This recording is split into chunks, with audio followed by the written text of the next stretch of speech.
Dabo weighs in on Deshaun. Plus, Tyson turned down Holyfield. Do we have proof of aliens? It's a Whisker Wednesday. Josh Beard is here in hour 2. Lego!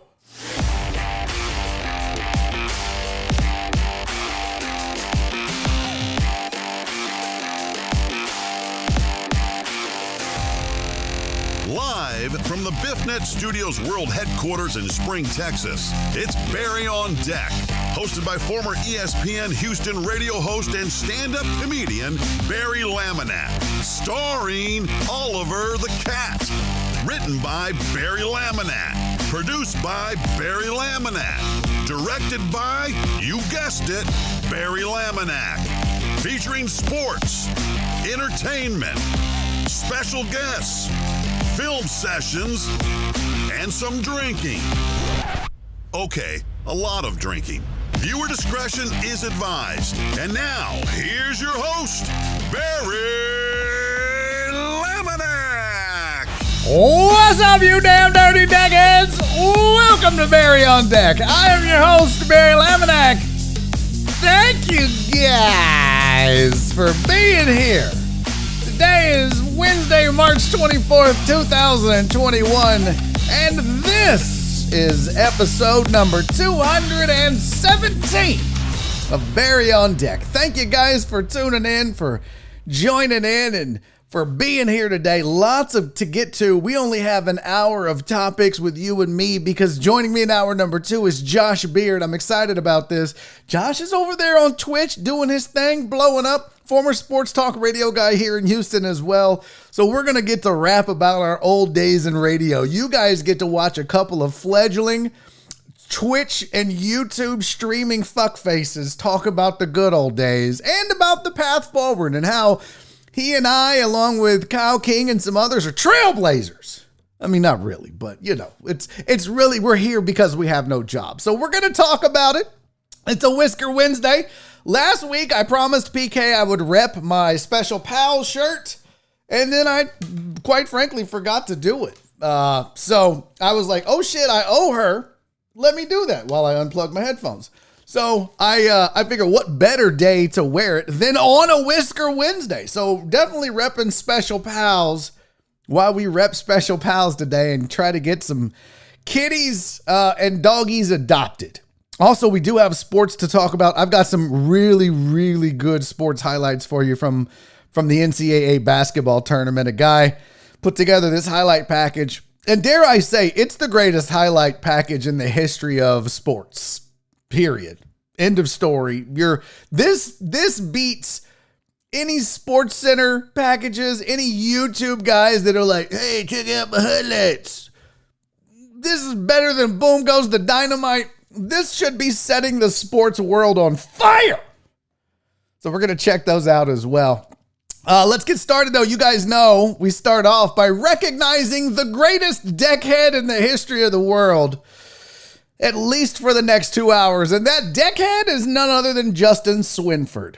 Justin Swinford was the first in today. Congratulations, my friend, for being the most wonderfulest deckhead on the planet until 358 or so, or when I peter out, whatever happens first. He was first in the chat, first with the super chat of the day. So Justin Swinford, Jeff Bell, put him down. Triple Crown winner right here today. Mark it, book it. Let's go. Also, Justin has been lobbying to be a moderator. And after much consideration, Justin, welcome to the club. After today, I will be making Justin Swinford a moderator on the YouTubes because I want to point something out here. And we're going to do the chat later, possibly, maybe. But I want to point out when I went live, I saw a message here from Sean R. And it says, I was put on timeout yesterday for giving Chris Hart. By the way, it's Kristopher, Christopher Hart. For giving Christopher Hart an idea to argue with Barry about. These admins are power hungry and must be stopped. And it's still a Christmas movie. All right, Sean, Point taken. So I'm going to add another admin to kind of balance the power, Sean. So your complaint has been heard.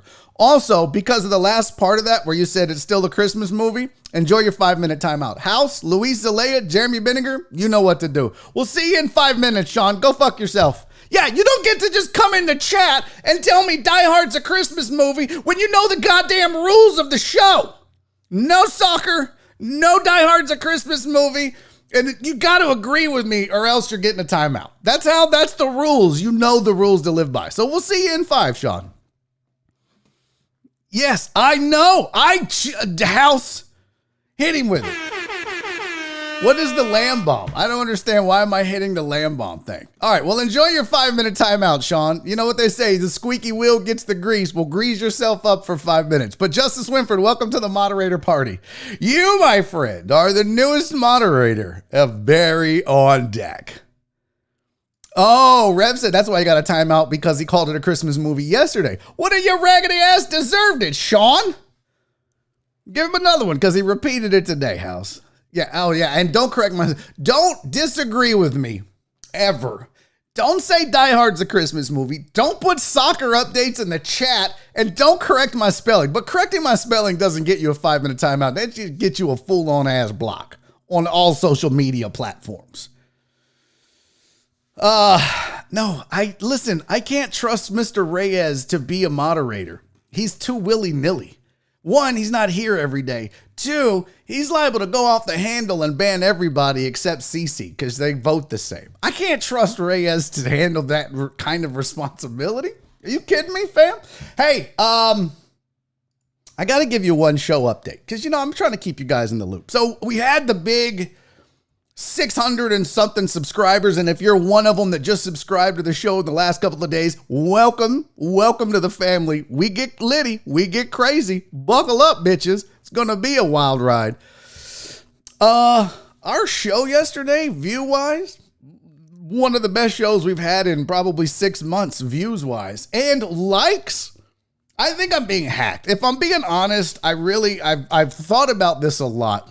I feel like I'm being hacked.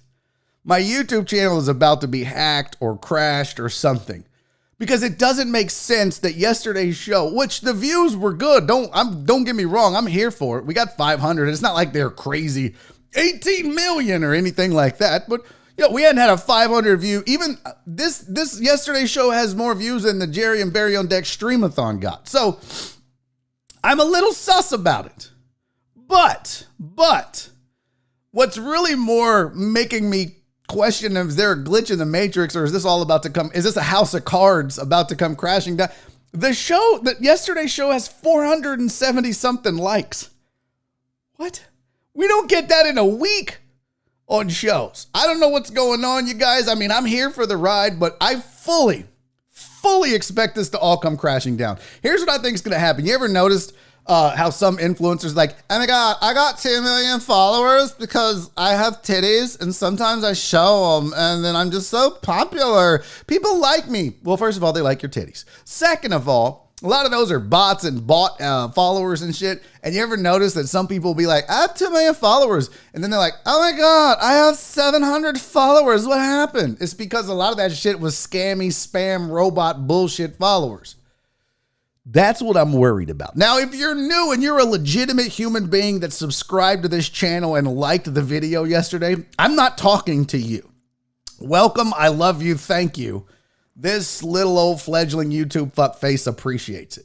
But it just seems so random. I talked to my guy AR Platinum, and he said, look, man, I thought the same thing when my channel blew up. I was like, nope, something's wrong, because that's what it feels like. Not that we're blowing up yet. Don't get ahead of myself.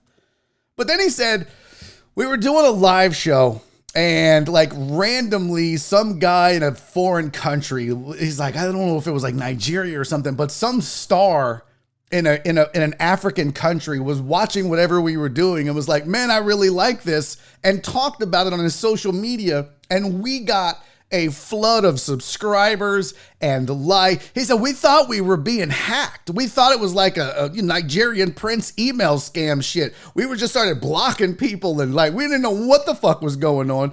It just turns out somebody halfway across the globe was like, I like that. And they happen to be famous and their followers flock to it. So maybe that's what's going on. You know, I'm sure like, I don't know, Prince Charles, is he still alive? I don't know. Well, maybe royalty in England was like, oh, that Betty chap. Oh, he really tickles my fancy, right? Yeah, throw shrimp on the barbie. That was also, I don't know how impressions go. Anyways, I don't know what's going on, but I fully expect it to come crashing down any moment. So here we are. All right, let's get into some sports. I have for you, Danson, I think waiting for everything to fall apart is just a natural feeling for everyone in the YouTube game. Yeah, it kind of feels like, you know, this will all come crashing down soon. White Magic said, hi, Charles. Nice to meet you. What? Okay, that's weird. This is all going... Putin's not a deckhead. Did I miss your weather report, Uzi? Did Uzi not do a weather report or did I miss it? That's the only part I'm going to do from the chat right now. There it is. There it is. Here's your weather report for the day. Current conditions at BiffNet World Headquarters, 71 degrees, dew point 64 degrees, overcast skies, 70% chance. I legit had no idea what today was. Okay. Fair enough. Fair enough. All right. Here's your March Madness-ness. See, I can't say I feel like if I add an extra-ness to it, that's not the same, right? So if we called it Marching Madness-ness, they can't be like, copyright, suck it, NCAA hoes. So this guy on the news, like, you know, I'm not watching a lot of college basketball. Let's be real. Josh Beard is going to want to talk about it, and he can just yibbity yap to his heart's content about college basketball because, oh, he's big time. It was on the front page of Twitch hosting their coverage. That's a pretty big deal. Anyways, I'm not going to watch it. No, you're not in timeout, Eric. I've still got to get to it. I saw it. You raggedy bitch. I haven't watched a lot. So what I've been relying on is highlights of the Marching Madness tournament. I've watched some. I watched a little bit of U of H. I watched some of Texas. I watched some other stuff.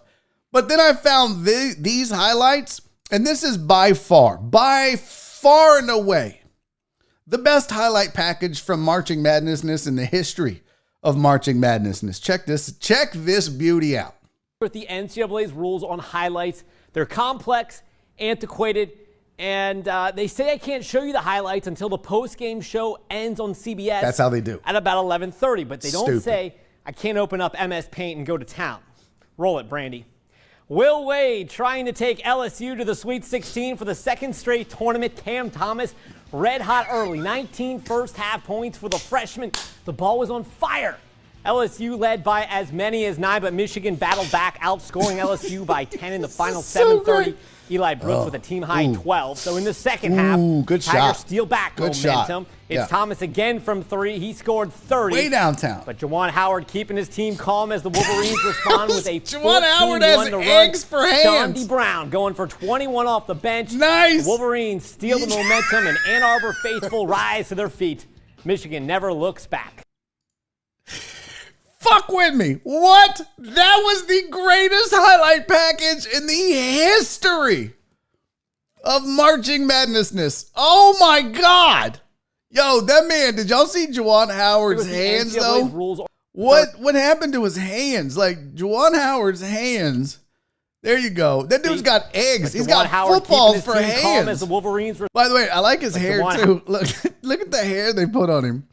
And then he's got his mask on. Good for you for masking up too, Juwan. Way to be, you know, way to be responsible. I like this. They got the little lines under him for the jump shot, you know, throwing up those trays from the wing.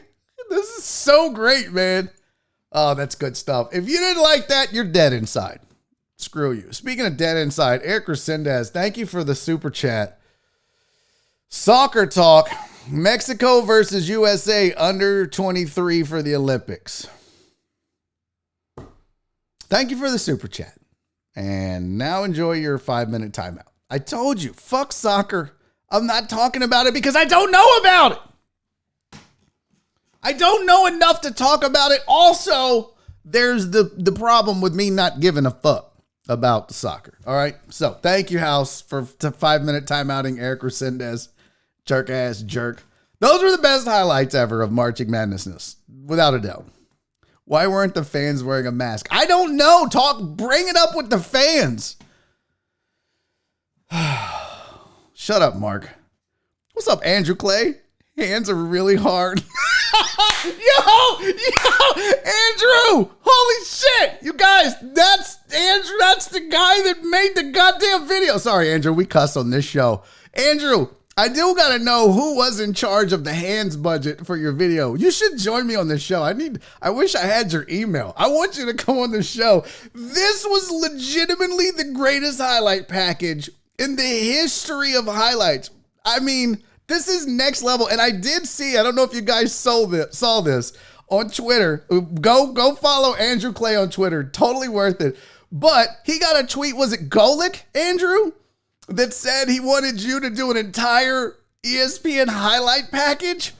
Oh, that's the best shit ever. Oh, you just made so many people's day with that. And by the way, Andrew, I've been calling it Marching Madnessness because of the ridiculousness of their rules. Because I'm like, I'm not getting sued by those idiots. But dude, thank you so much for bringing some joy to this world with your highlights. Oh my God. Amazing. I'm a big fan. So thank you very much. The what? The M was crooked? No, shut up. You know you stupid ass can't even draw. What are you talking about? Get out of here. Oh my God, that's the best ever. He showed up too. I love this. This is amazing. This is like the time when we were talking about that dating website for dudes with small penises, and the guy that owns the site shows up. You just never know. That's the beauty of a show like this on YouTube. Thanks for stopping by, Andrew, and thank you for the highlights. All right. Speaking of that, I do want to, this is why I need a producer. Because I could be like, hey, get Andrew's email, and we'll hit him up and bring him on. It's just, oh, well. We could try. One day we'll be big enough to have a producer. Now, I did want to get to real quick the brackets for March Madness because you deckheads showed up. We got 25 people that entered the March Madness bracket. So I was going to share that with you guys. Just so you can see it. Yeah, sorry. We're not doing that until I figure out why it's not working. This bracket. Here's who's winning. Here's who's the best around. Nothing's going to ever let them down. Walt! You see, I knew Walt was going to be up on this. Walt is a smarty pants. He's pretty good at this stuff. So Walt's won, tied with PK. Look at Penguin Katie rolling in big time. PK's got 22 points in the second round, 20 in the first, so her and Walt are tied. Framos, I don't know who Framos is. G-Bell is fourth. Ruin is fifth. Francisco is sixth, tied with Eric and Aaron. J-Mo and Sylvia. I really thought Sylvia would be higher. Yeah, I really did. Look, PK doesn't even know. She's like, oh my God, I just picked all the blue teams. Who else? Donna is 11th. Marvin Wingfield. Where am I at? I don't even know where I'm at on this, God. It's my own bracket. Oh, I'm 15th. Yeah, I'm a genius. What can I say? I'm a genius. Sylvia, I'm so disappointed. I really thought you would be a lot higher than this. I really did. I mean, come on, Sylvia. Get your shit together. What are you doing? Huh? I do love, though, that we got a lady competing at the top. Oh, Andrew. Oh, I'm doing that right now. Let's do this. He said, DM me on Twitter. Oh, my gosh. Let's go. I wish we could do a break. I'm going to do it right now. Yeah, you're beating me. All right, if you're 2 minutes behind, Andrew, I'll get you, we'll get that over to you right now. Andrew, what I'm going to do is I'm just going to send you a link that you can connect to the show directly, and you and I can chat for a couple of minutes, and and that'll be a lot easier. So I'm just gonna DM that to you directly, and when you're ready to go, buddy, you just join in. Just hop on. I'll see it. I'm following you now. You got to follow me back so I can send you the message. But then, Just why don't you follow me back, Andrew? I'll send you the link, and you just hop on when you're ready, because I would love to know what all went into this. It's pretty dope. All right, so the bracket. Here we go. Let's see. Who's last? Oh, Jen and Eric Resendez. So Mr. Soccer Talk is dead last in the NCAA bracket. Go figure. VB is 20. So Jen and Eric didn't even do brackets, but VB, Robert, Daniel, Wallace Wilts, all bring it. Steven the weather guy. KD is worse than me. Oh no, we're tied at 15. House, you're 1 point ahead of me. Please don't brag. Please stop acting like you're some basketball genius. Get out of here. No one wants to hear that. Oh, there we go. Here we go. I'm sending it right now, Andrew.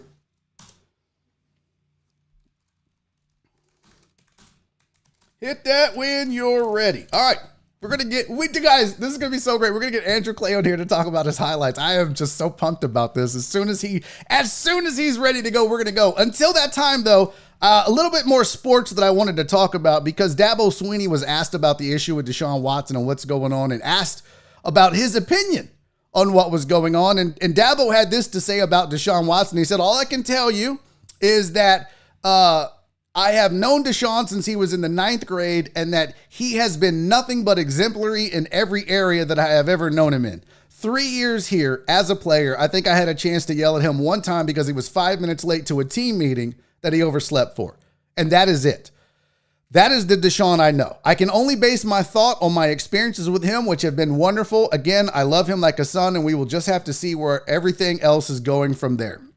I tell you, I was thinking about this because, when stuff like this happens with Deshaun, a guy like Deshaun is going to find out who's rolling with him and who's not. Nothing has happened in the court system yet. We don't have a definitive outcome. We probably never will, especially if you believe what Jerome Solomon said yesterday about this is all going to be settled out of court. Most likely it will.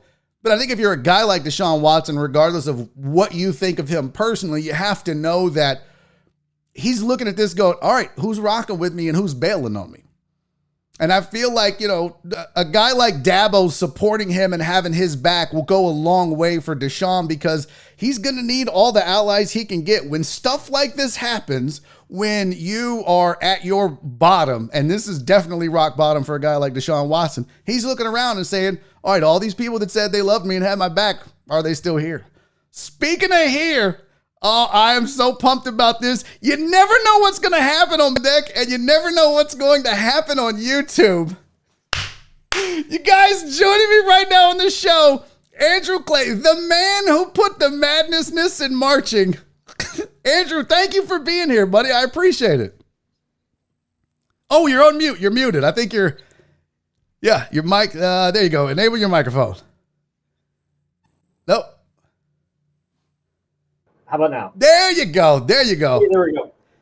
Well, first of all, I appreciate the love. This was, it's March Madness. These rules are so restrictive on what you can do, and you just got to try to have fun with them. I mean, some people are like, well, why didn't you use stills?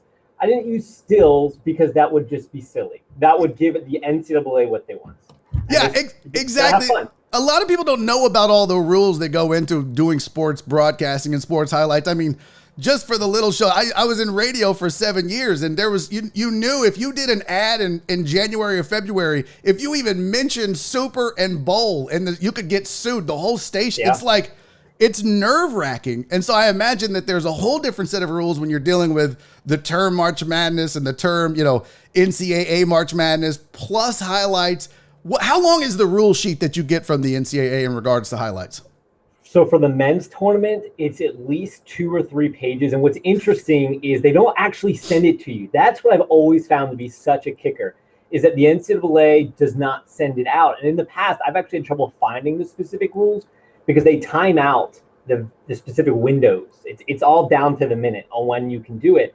And fortunately this year, though, ABC, I was really happy. ABC preemptively sent us all the list. Oh, that's good. So that and I was very thankful because I've spent time in the past just trying to find these rules because I know they're out there, and I certainly don't want my bosses getting sued.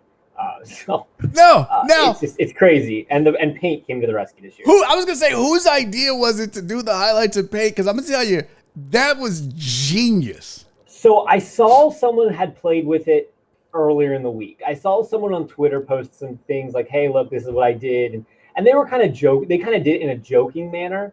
And I thought, man, I could really do this better. I could do better artwork. And not that my artwork was good, but it was better. And 2, I could have a little more fun with it. Like, I took it seriously. I tried to take it as seriously as possible and do real highlights. I ran out of time to do more cutaways, really. Otherwise, I could have had more fun with it. They were amazing. Other than, Juwan Howard's hands. Those hands, man. I'm sorry. Hands are hard.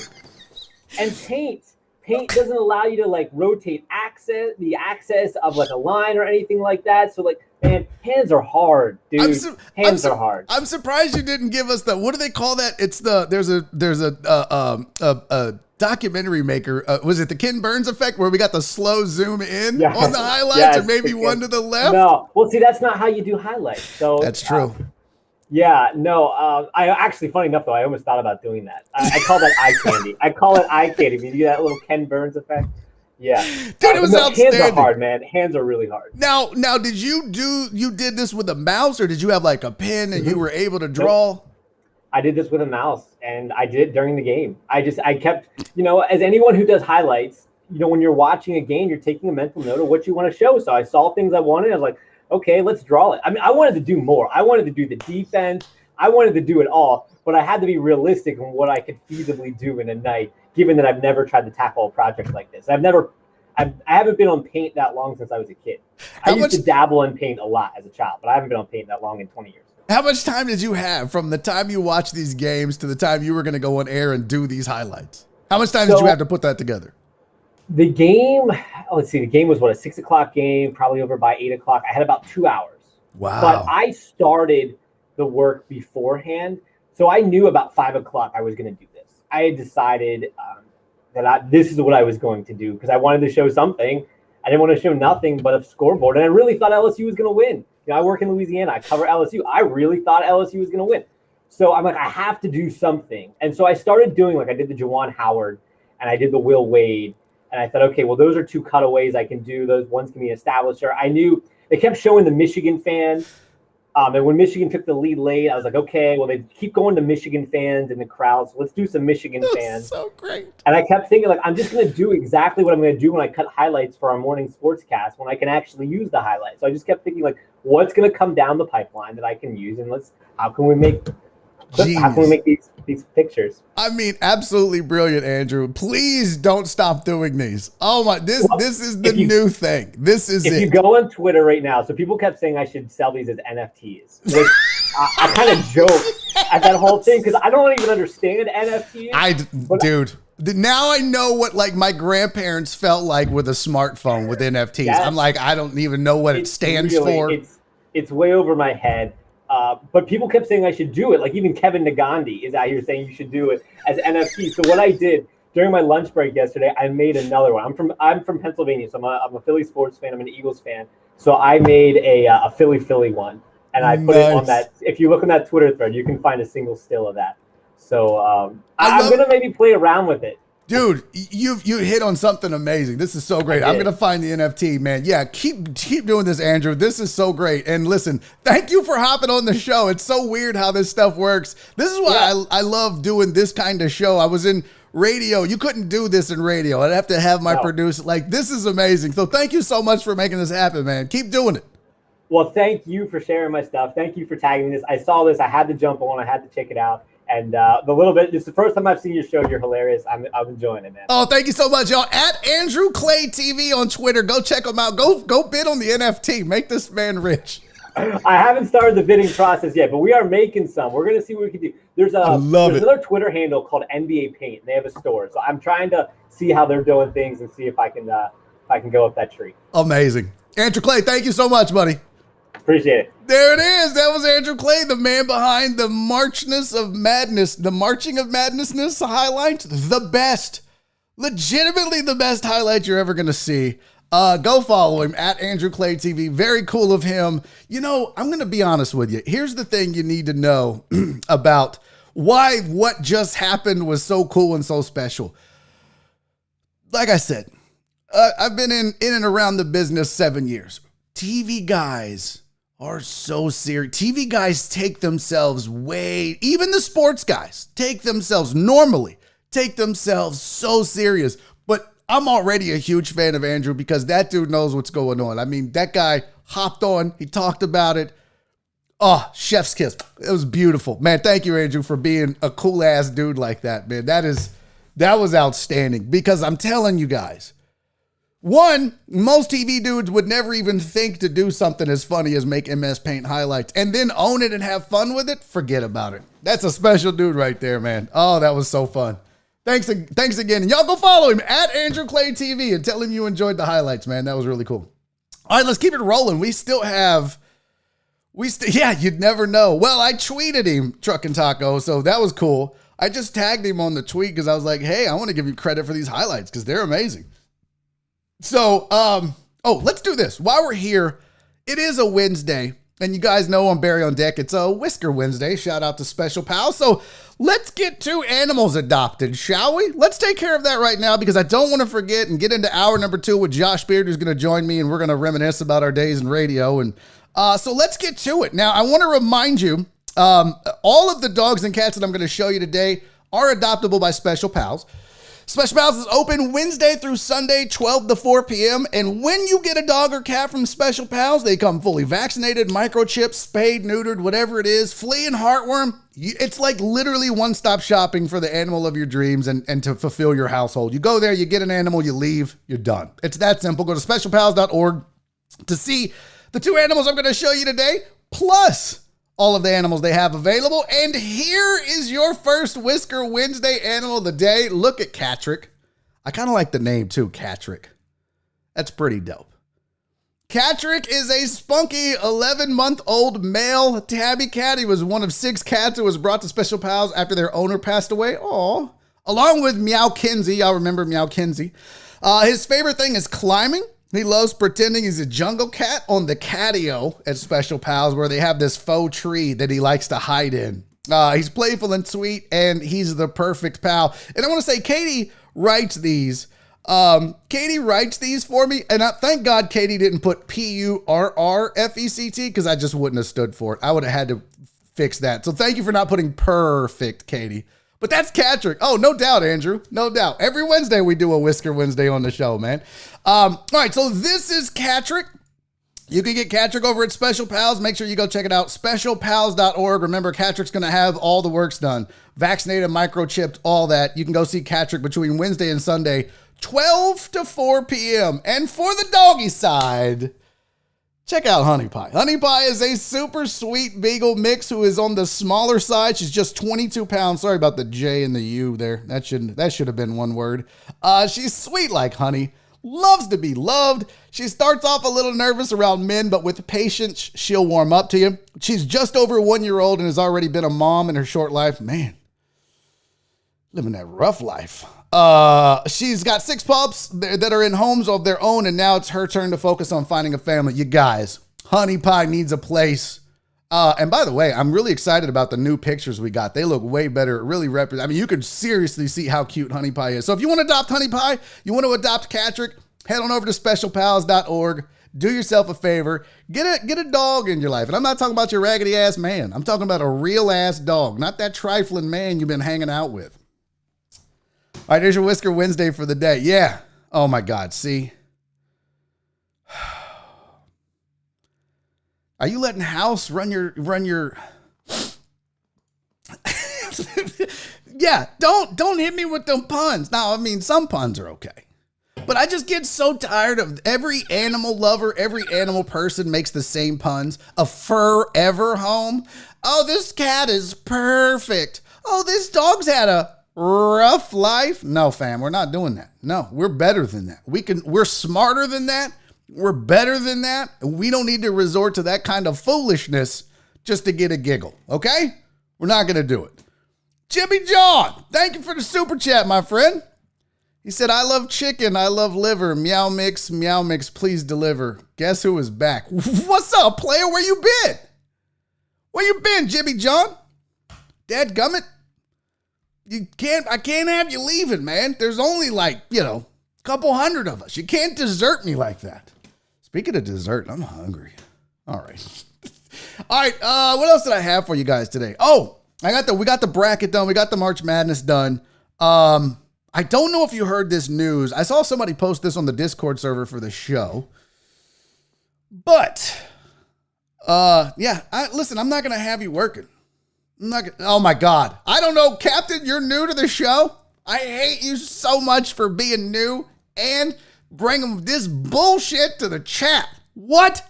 Oh, if I could chat slap you? That's not, I wish, get over here. We should all pause and reflect. I hate you, Captain. No, see, this is how you know it was a shitty joke, Captain, because Reverend Householder, Lord of the Dad Jokes, is like, well, now that's good shit. That's good comedy right there. I hate you, Captain. I don't know you. Welcome to the show. God, I hate you so much. I mean, I want you to hang around, just not with them corny ass jokes. Let's talk about this Tyson Holyfield thing because I have questions. Like, first of all, so if you didn't hear about this, Evander Holyfield and his people are saying that Mike Tyson is dodging, I guess you could say, Evander Holyfield, that they had a deal in place. Well, not a deal in place, that they had presented a deal to Tyson for $25 million.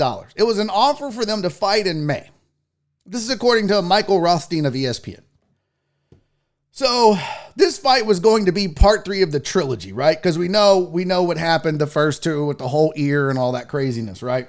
Well, according to Holyfield's camp, he said, we thought this was a done deal, but it quickly fell apart after Tyson's people declined all offers. We were negotiating in good faith all along. It appears we just ended up wasting our time. I have so many questions. One, does anyone really want to see this third fight all these years later? Do we really care? I mean, I feel like this would be like watching my granddad and my great uncle fight. I didn't want to see Tyson in this last fight that he had. I certainly don't want to see these 2 old dudes fight because it would be like, oh, Olajuwon and Shaq are going to play one-on-one. I don't want to watch that.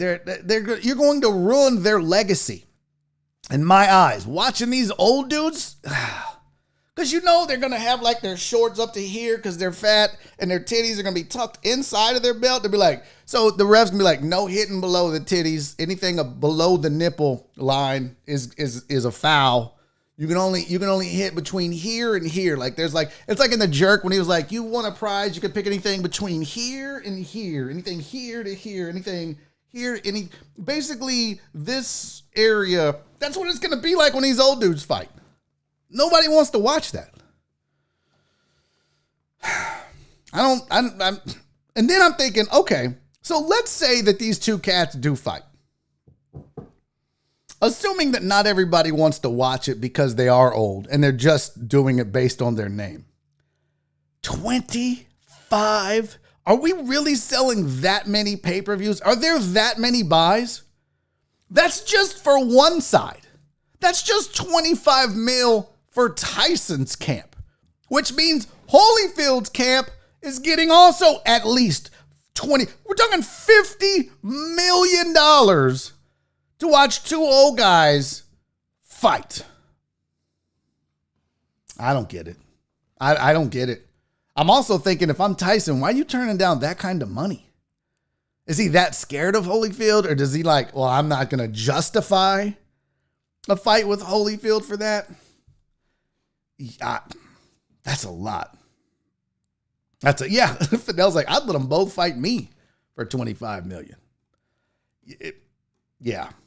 I don't know. I don't want to watch it. I don't want to see it. I guess I know that there are people like Titan Hugo that love boxing that Eric Resendez would probably buy it just because they like the novelty of that stuff. But $50 million just to the fighters. That means there's more money being made. Wow. You guys are suckers, man. I mean, I might steal it. I might watch it for the novelty. Definitely not paying for that fight. Definitely not. And I was looking to see in the chat how many of you. So Titan Hugo, I knew it. Titan Hugo said he would watch it. Trucker Taco said he would pass. Oh my God, Demon, I hate you so much. We're all ears. Oh my God. Are you guys going to do this the whole day? Are you going to make corny? I'll turn this whole show around. I'll turn this whole goddamn show around and take us home right now. Are you going to do puns all day? We had the most magical moment I bring you the Marching Madnessness highlights that Andrew Clay creates in MS Paint and puts on TV, and it's like, oh, I found this gem. This guy is amazing. And then he joins the show. We have had one of the best shows we've had in a long time because of it. And then you raggedy bitches start making these stupid ass puns, knowing it's going to set me off. I hate you so much, Dimata. I hope that whatever chair you're sitting in, one of the bolts comes loose and you fall down. I mean, I don't want you to get injured, but I hope you fall. I hope it scares you a lot. I mean, maybe if you bruised your elbow, like, it made my hand tingle, that would be fine. I'd be good with that. Tyson Jones did over 1 million buys. At what? $50 a pop? How much was that fight? How much was Tyson Jones?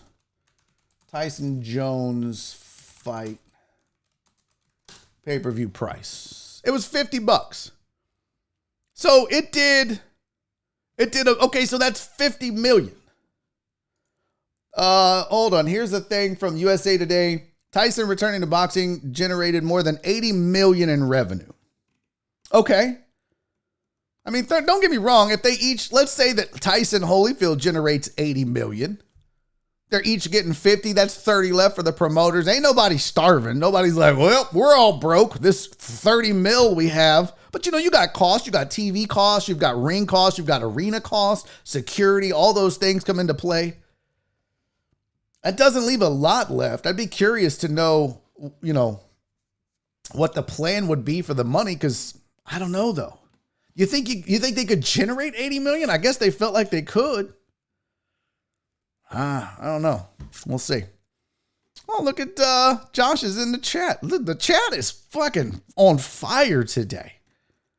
That's what's up. I don't see him though. I see Rev said hello. Oh, there he goes. Hey, chat, keep an ear to the ground because I hear a special guest is coming soon. Yeah, hour number 2. I want to know. I got it.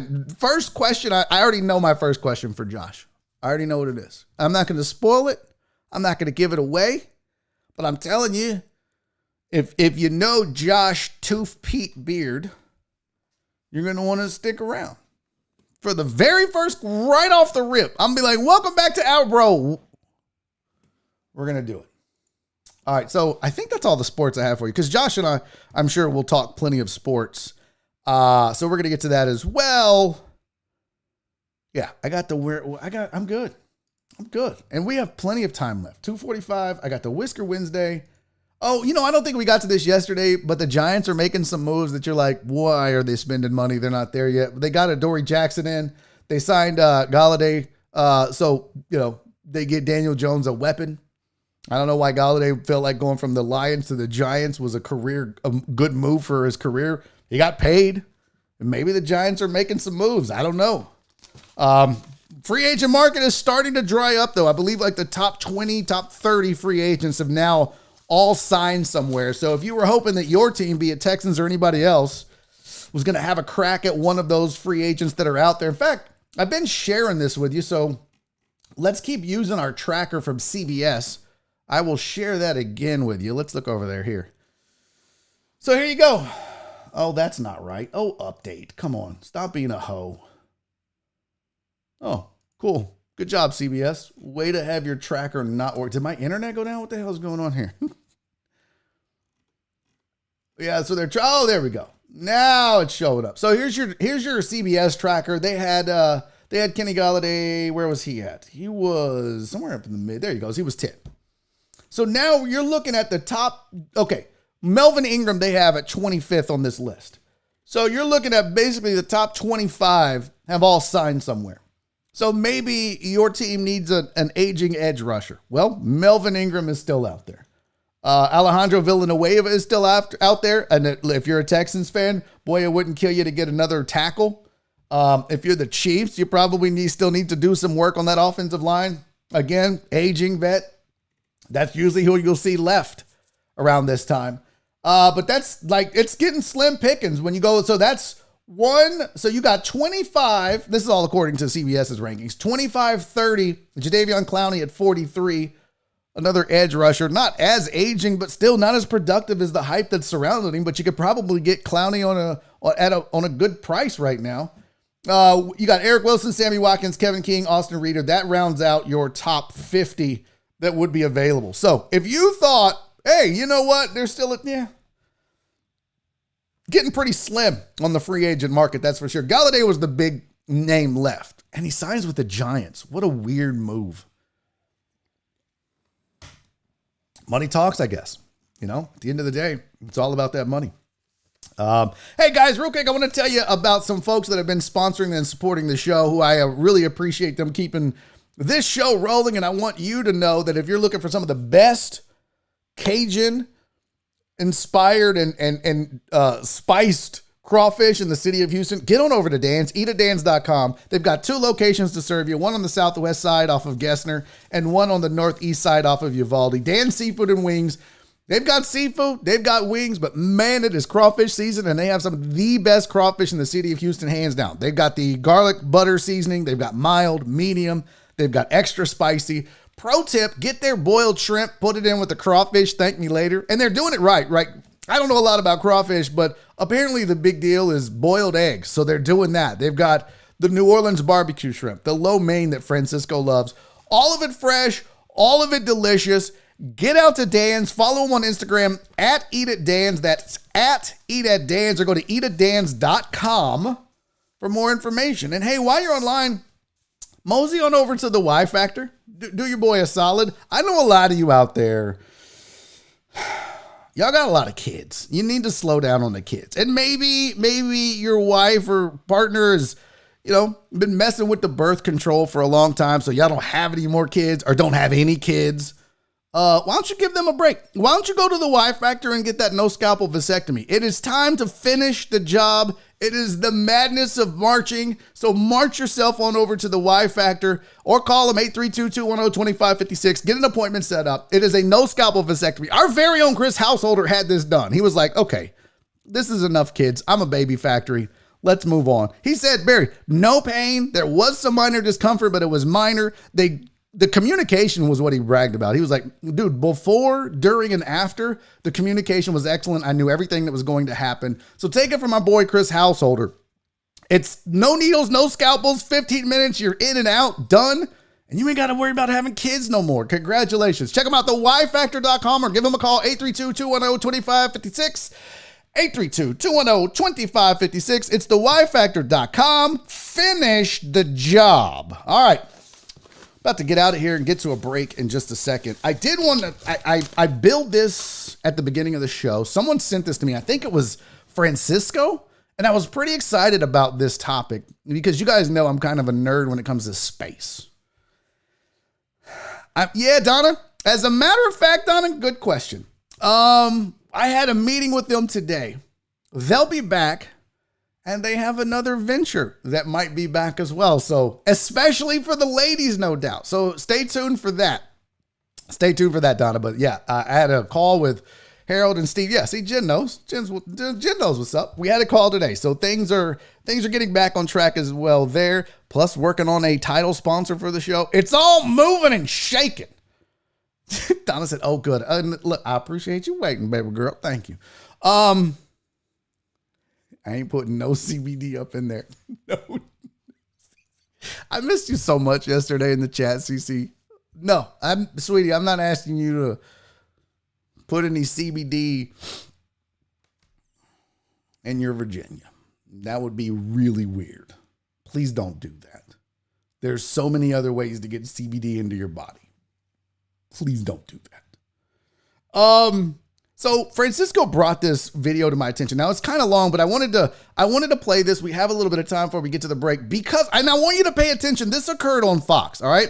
And the discussion here was about aliens. Actually, is a program that's been in place for a few years in terms of a task force that has been government there under the National Defense Authorization Act. As you correctly point out, Maria, there's now a report that will be issued by the Pentagon, by the Secretary of Defense and the Director of National Intelligence. I actually wanted to get this information out and declassified before I left office, but We weren't able to get it down into an unclassified format that we could talk about quickly enough. But frankly, there are a lot more sightings than have been made public. Some of those have been declassified. When we talk about sightings, we're talking about objects that have been seen by Navy or Air Force pilots or have been picked up by satellite imagery that frankly engage in actions that are difficult to explain, that movements that are hard to replicate, that we don't have the technology for, or traveling at speeds that exceed the sound barrier without a sonic boom. Yeah, so and I'm crazy, short, right, people? Things that we are observing that are difficult to explain. And so, there's actually quite a few of those, and I think that information is being gathered and will be put out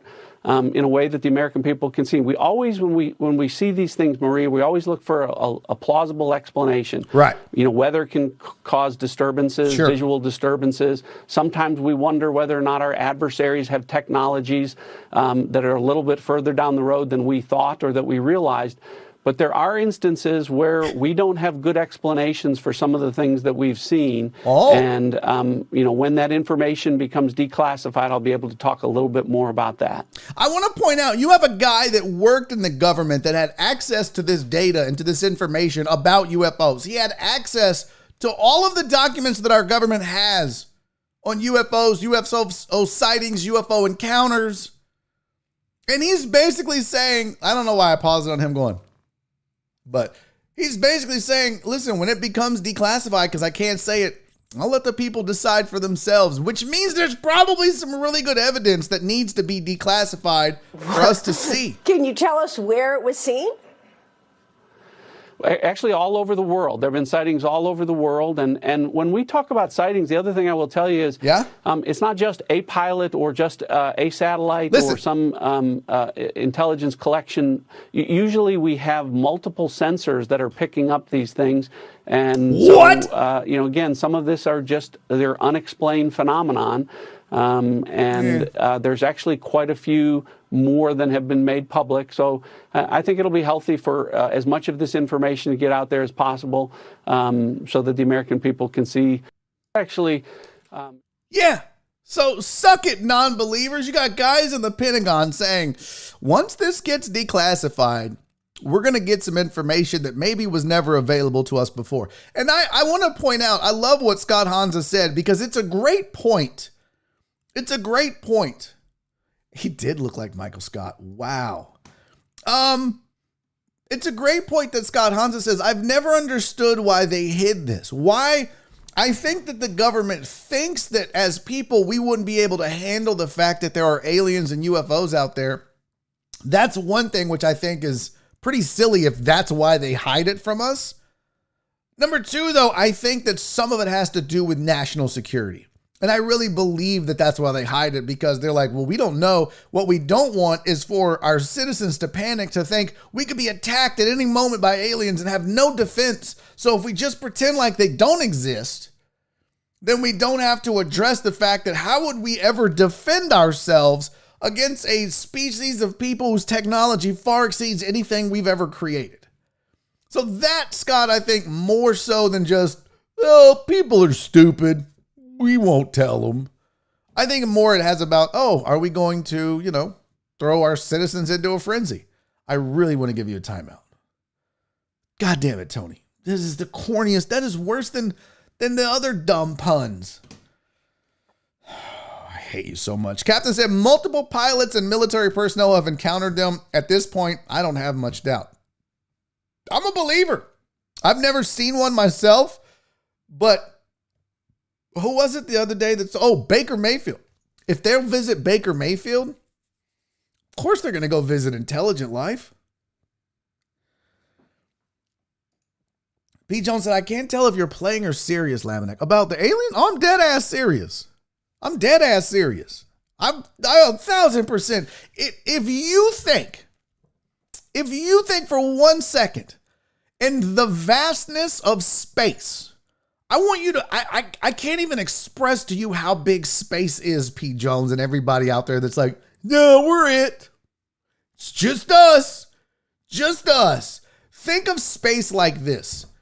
Between here and the moon If you took a grain of sand, a cube, one little speck of salt, and put it in between us and the moon, that still wouldn't give you enough space to even signify how small we are compared to how big this universe is. When, like, think of literally a dust of sand. That is what this solar system represents in the vast. It's incomprehensible for us to realize how big this is. So when you think about how it's infinite, infinite is something we can quantify in a way. You can't wrap your mind around infinity. Everything we have has a stop, right? Everything we have ends at some. Space doesn't end. There's a forever out there. It's space. I'm not even high. That blows my mind. So yeah, Pete Jones, I'm dead ass serious. If you think that in the vastness of an infinite universe, that our planet was the only planet to ever have aligned properly with a star like the sun, and then have the right conditions of air and water that would create life and evolve, if you believe in evolution or, whatever it is, I believe in the Big Bang. I believe in evolution. That's just my belief system. I believe in science. So if I believe, I would be stupid to think that this couldn't occur somewhere else. How naive of us, how selfish of us to think that. Okay, I'll get off my space soapbox. Oh, I hate you, Tony.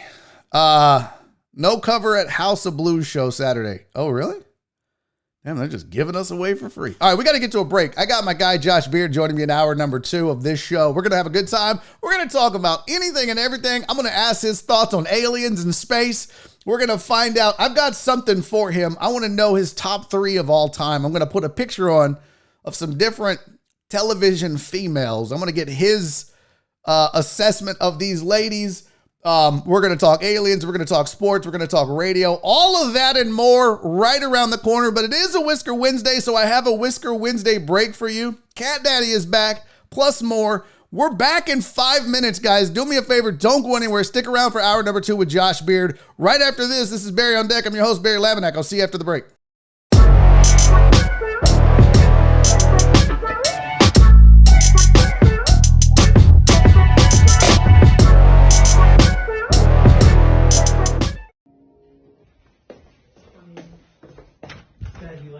Are you kidding me? Right? This is so much fun.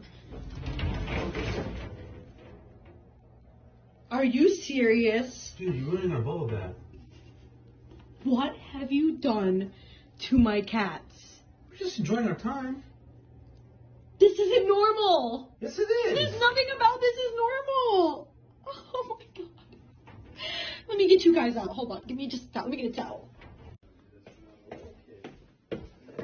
My turn to teach you. What? What are you doing to our cat? I gotta teach him how to shave. This isn't normal. Yes, it is. Poor baby. Come on, baby. Come here. Come on. Come on. Leave him alone. This is really weird. I just don't get it anymore. Okay, Chase, let's get back to shaving.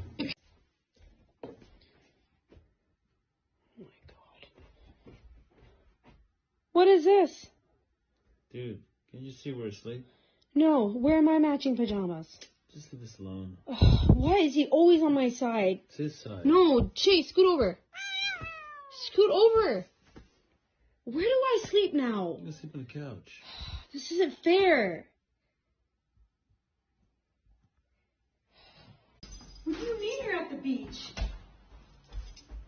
You can't take a cat to the beach.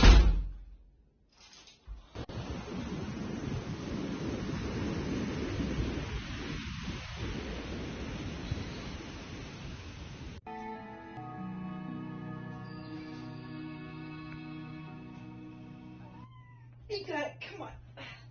Let's go. Oh, come on. Let's just act like we like each other. Come on, just for one night. You can do it. Oh, my goodness. What was that for? So for... Hey, you choice. You don't have a choice. Just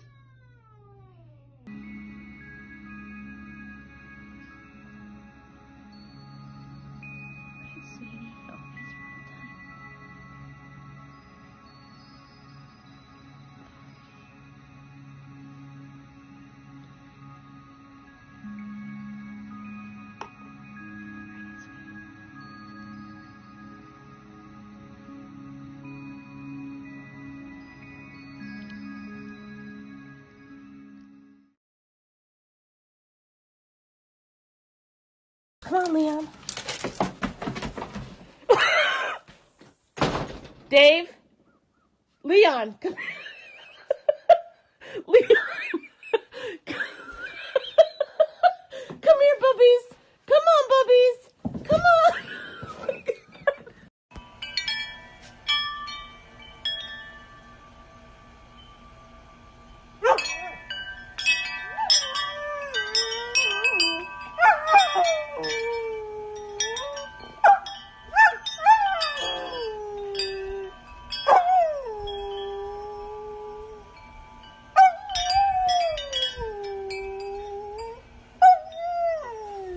You're so good.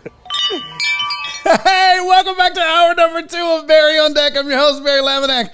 Thank you guys for sticking around through the break. Oh my gosh, I love Whisker Wednesday because the break videos are the best. I mean, I know comedy's cool on Tuesdays and whatever, but Whisker Wednesday videos are the best. Hey, thanks for sticking around. Hour number 2 starts now, and joining me on the show, a guy who I've been wanting to collaborate with for a while now because, you know, we're kind of like kindred spirits here. We're, although I don't have any tie-dye t-shirts, we are definitely otherwise kindred spirits. Josh Beard joining me on the show.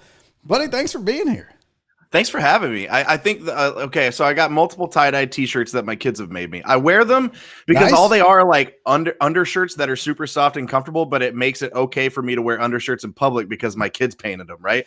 Yes. The other way we're not kindred spirits is I love puns. I love literally force feed me all the puns for the rest of my life, and I'm happy. Have I got the chat for you? Jesus, oh, yeah. These sons of bitches and their puns. Oh my God. They're powering me. That's what they're doing. If we were NFL teams, I would trade you Chris Householder and a chatter to be named later.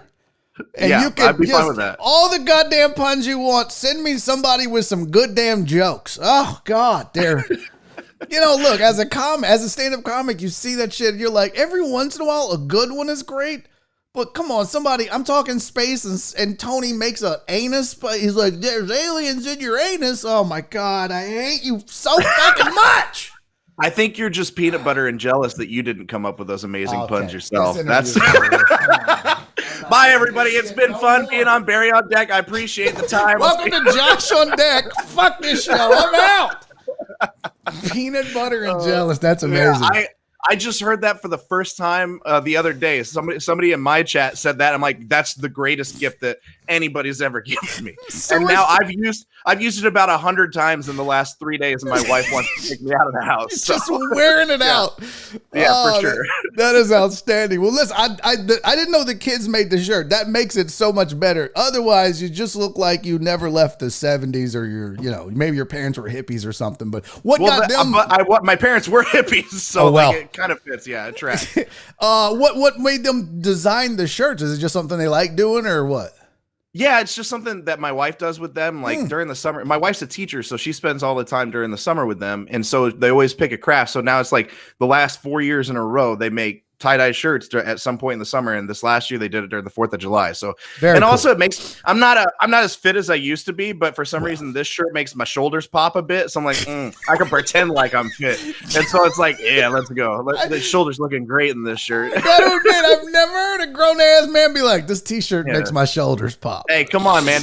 When you got a face like this, you got to go with whatever other body part you can. Bro, that's why I get like real tight on the camera. I'm like, they don't need to see these titties way down here. There's no reason my titties should be below my desk line. None. I'm fine if I could have my camera and it was acceptable to have my camera from like here to here and only show the shoulders and the tops of my arms and my chest. I'd be good. Everybody would be like, "Whoa, this guy's hot." But that's literally the only region of my body that looks halfway acceptable. Everything else is just gross. You're like, no, I'm a 183. I'm a 1, an 8, and a 3. Like, it's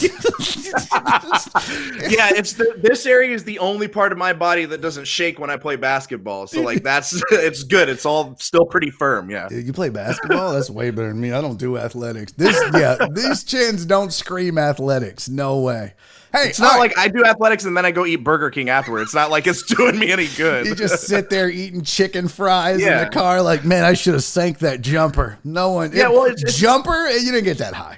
It was a hopper. I do the thing where it's like, man, I just played basketball for 2 hours. Obviously, I deserve to eat this entire pizza from Mod Pizza. I burned the calories already. Like, why not go ahead and devour that? Wait, am I not supposed to be eating a whole pizza from Mod Pizza?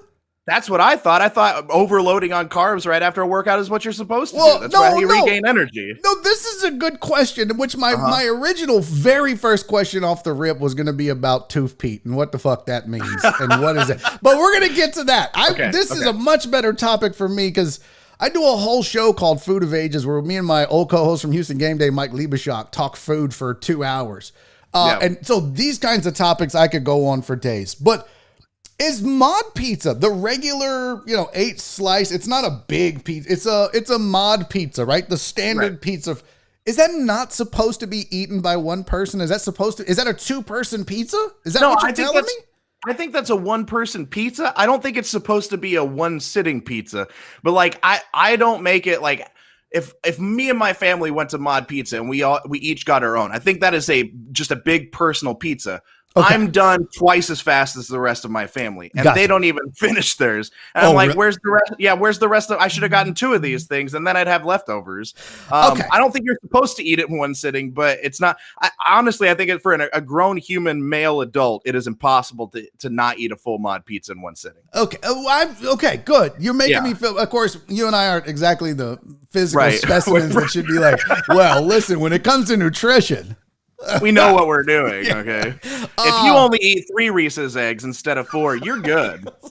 If you don't eat an entire row of Oreos when you're how many do you do? I feel like you and I again are kindred spirits when it comes to this shit. I'm at least a 1-row guy per like a box of Oreos will last me 3 sessions max. Yes.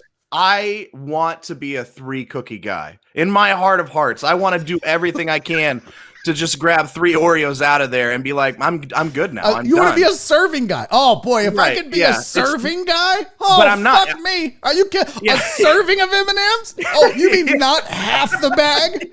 A serving of Mod Pizza, not the whole pizza? Okay. By the time I get done with the first row of Oreos, I've probably dipped into the other rows just a little bit because like you don't want to go with the Oreos the next time and have like, look, like on the side, the edges of an Oreo bag, they have the full row. It's difficult to get those Oreos out of there. Complicated. So you get those middle Oreos from the other 2 rows, take those, eat those bad boys, and then it's much easier to get the rest for the next 2 sessions. Yeah. It's like cookie Tetris, right? You got to get all the shit moved in. You got to move it all around. If you're like a fat boy at heart, you know these things. You know the trials and tribulations of trying to get that Oreo in that back corner. The worst part about Oreos is my kids love them, but I have to pretend like I don't devour their entire things of Oreos.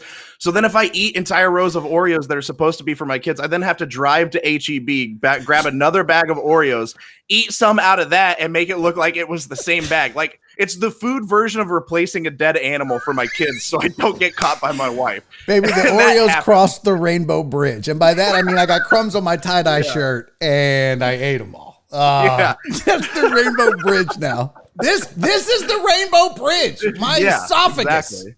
Yeah, the different colors. Yeah, the different colors is all of the different diseases you're causing in your body. Right. I don't think it's healthy that you're that many variations of red. Like that's not supposed to be like that. I'm so glad I'm not the only one that does this shit. So are you a shame eater too, Josh? Like me? 100%.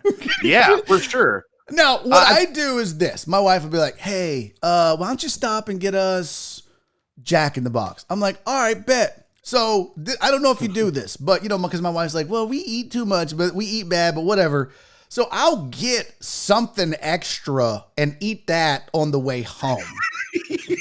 You have to. It's right. It's like if we're essentially DoorDash for our family, right? Yes. And so instead of getting paid to deliver, we get an extra taco. You know what I mean? Yes. You get an extra. But I think the problem is it's a slippery slope. It's like the first time you get like egg rolls, the second time you get a couple tacos, then you're buying like 2 whole meals for yourself, and you've already had a number 6 on the way home, and then you have to somehow eat the number 7. Not like that's a problem, but now you're eating like 4,000 calories. It becomes an issue. Yeah, dude, I was talking about this. I'm working on a bit for this for stage, but it's just all about shame eating because I think a lot of us guys do that, and this is true story. One time I told my wife, I was like, I'm going to go get some frozen yogurt, right? And I had to stop going to those places because they're disgusting. You might as well just go snort chocolate off the fountain at Golden Corral. Wait, God. You're not supposed to do that? No, you're not. Oh no. So I go to this frozen yogurt place and I usually get the medium cup because the large is just too much. But so I get the medium cup. I put all my shit in it. I'm loading up the brownies. That's, I'm getting shit I would never put on ice cream normally, but just because it's there, I'm piling up. I get to the register. The lady's like $17. I was like, God damn. So what I did, do you ever do this? I put 2 spoons in it. You ever do that? Where you fake like whatever you're ordering is for 2 people? Or I was like, she's going to love this. And I'm like, I'm totally going to shame eat the shit out of this in my driveway before I ever go in the house. What? I think it's more of a personal mental game. It's like you're almost like convincing yourself that they'll think that it's for 2 people, but they know 100% it's not for 2. I'll do the thing where like I order way too much food for myself at a fast food place, like through a drive-through, and order an extra drink and be like, or like I've done the thing at the store. I do that at the store. Like I'll buy candy. Like I did this with Easter candy because Kroger. Look, how am I supposed to pass up 50% off Easter candy at Kroger with a coupon, right? I can't pass that up. So the Reese's eggs are a very personal thing because I've had a problem with them the last week and a half or so. But like I went and bought way too much Easter candy for one adult human being, right? And so I bought it and I'm going through the checkout line and I just have all this candy and then a Monster because I'm addicted to Monsters too. And I'm just like, yeah, my kids love this stuff. They're really... Like they know and I know all 6 of those Reese's eggs are gone before I get home. Totally. But like you got to play the game, right? Like you ever do that when I'm ordering? Like I won't eat, my screen will be off, but they don't see it. But I'm like, let's see. She wanted, so I'll do my order. I'll be like, so like Chick-fil-A, I'll be like, let me get a number 1 large fry, large Diet Coke, extra pickles, 2 Chick-fil-A sauce for the fries. Let's see. She wanted, she just wants 4 chicken strips with 2 more Chick-fil-A sauce and a lemonade shake. Let's see. Yeah, that's all she wanted. Like, I'm like, my phone's not even on. I'm just fat as fuck. And they can see it like out of the corner of their eye. They can see that your phone's not on. It's, like the worst for me is like whenever the shame eating in the car. So I would like stop on the way home. Like when I get done with a show, like whenever I was working at the radio station, I get done with a show and I'd stop at Panda Express and I get like a 3 entree meal from Panda Express and be like, I earned this Panda Express, but I have to act like I didn't eat like a disgusting person on the way home and eat 2,000 calories of fake Chinese food. And so then dinner would be ready by the time I get home. I'd be like, oh, I'm definitely not full on orange chicken. I can definitely eat this meal. And then it's just a nightmare the rest of the night, just indigestion and awfulness because I ate 2 meals back to back. God, it's so bad, man. Shame eating's bad. I'm so glad I'm not the only one. That's all I gotta say. I feel like there's a lot more of us, but we don't own it because our wives might hear this, which my wife could not give a fuck about Barry on Deck. Shit, this is episode 217. She's never watched one of them. She doesn't give a shit. So I can come on here and be like, what a bitch. Like, she's never going to know. This is going to be the one she watches. She's going to watch this one. Well, 1, she's a saint, and 2, her brother watches the show. So I would never do that because he would snitch. He would be like, hey, Barry called you a bitch today. I was like, no. But will he snitch about the shame eating though? That's the question. No, Ray's cool as fuck. He wouldn't snitch about that. No, he wouldn't. He wouldn't snitch about that. Keep it tight, Ray. Lock it up, Ray. Lock it up. Let's talk about this tooth Pete thing. Okay. What can you please? Because I see it all the time. I'm like, did I miss something? What the fuck is a tooth Pete? So I live in two different worlds. I live in the sports media world. I've lived there for a while, and then I live in the gaming and esports world too. And so that essentially, there are a lot of other reasons in which I'm sure we can dive into later. But that was going into esports was one of the reasons I left sports radio, was I had a great opportunity for a full-time job, and as we know, radio doesn't pay shit. So at least not if you got sponsors, you're good, or if you've been in the business for 20 years, you're good, but radio doesn't pay shit. And so I took the opportunity to go into esports, and so you usually take like your gamer tag into that world. So I have to go by Josh Beard for the traditional sports world, but I go by Tooth Pete for the esports world. The story behind the name is the dumbest story in the world. Okay. Really what it boils down to. When I was in the Air Force, one of my buddies was super anal about his grocery list. He'd have like a dry erase board, and he'd write stuff that he needed onto his grocery list in his kitchen. We got real drunk one night, changed all the shit on there. Like it was kind of somewhere similar to what he had on there, but we just knew he was going to be pissed. He passed out before the rest of us, and I changed. Well, one of the things we changed was toothpaste to Tooth Pete. And I literally drunk giggled until 8 o'clock in the morning and changed all of my gamer tags to that name that same night. So it's just stuck. And then people started calling me that, and then it stuck with me. So I've just kept it. I'm like, okay, that's what people know me as. So now I get a drunken gamer tag, Tooth Pete. It's so dumb. I was like, did he have like an Uncle Pete that only had one tooth? Nope. And this is in memoriam. Like what? Yeah. Okay. Well, Nope. We're just grilling at 5 o'clock in the morning after way too many handles of whiskey. I'm just like, toothpaste, Tooth Pete. And then I just giggled forever. And he woke up, he was so mad. Right? Yeah, and then you wake up, you're like, what the fuck did I do? Oh, God. Yeah. Now I'm forever known as that. Yeah. My gamer tag is Macaframalama. Oh, there we go. Okay. Why? Well, yeah. So this was back in 1998. I was 98, 99. I had just taken a job with C-Trek where I was teaching computer classes. So it's all a bunch of nerds, right? And what we would do in between classes or on off days is we had a Quake server. Do you remember Quake? Yeah, of course I remember the original Quake. We had a Quake server where you would have like a LAN party where we all had our computers, but then we would have a Quake server in the office and we would all just play Quake. Well, excuse me, I never really played. They were like, well, Barry, you need to play. So I was like, okay. And I had to have a name. Well, I was big into rap music, and there was a group that I liked called the Afros. And in one of their songs, they were like, it's Macaframalama, baby. And I was like, all right. Which means it's awesome. It's great. Like, it's cool. And I was like, I'm awesome. I'm great. I'm cool. I'm Macaframalama. And then I was like, this is a lot of letters. After I did it, I was like, that's a lot. So it got shortened to Maca, but yeah. Isn't it the worst stories? You always feel like they're supposed to be like, I met the Afros and then I was on stage and then I rapped and they let me say that word. No, I just fucking was like, okay. Yeah, exactly. I don't even know how at least you could come up with a fake story if you want to. Like, there's literally nothing. I like the oh, my Uncle Pete raised me whenever my mom was in the insane asylum for the first 6 years of my life. And he had a dog named Tooth because he didn't know how to say tooth the right way. And so it's just an homage to the both of them. Like, I could come up with something, but it's like, no, I was just real drunk and giggled a lot. And that became my name. I got drunk and thought I was funny. And now I'm stuck with this shit forever because that's what I'm known by.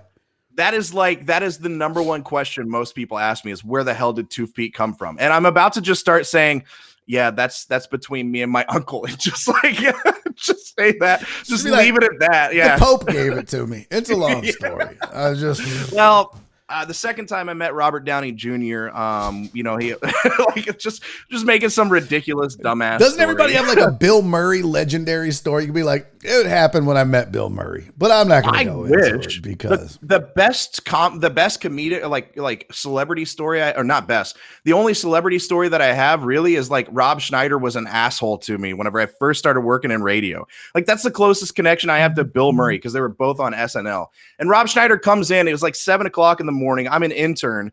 And we go to take pictures, and I was about to take his picture, and he was like, the lights are over on that side. Clearly, you're not in film school. I'm like, you're right. I'm going to Texas A&M, and I'm an intern at a radio station, you dumb fuck. Go be a stapler somewhere else. Yeah, sorry. It's 7 o'clock in the morning, and I didn't think about the shadows on your face for this picture, you short piece of shit. God, he is such a dick. Never. I can't watch any Rob Schneider things. Go make more bad movies and make more bad TV shows. Jesus Christ. Oh, that's hilarious. Everybody has that one. Like for me, it's Jeremy Piven. That's my big one. Fuck that dude. Oh, really? I worked with him. Yeah, I featured for him. He was a dick for no reason. He was like, I'm hungry. And then we were in Dallas. I'm from Houston.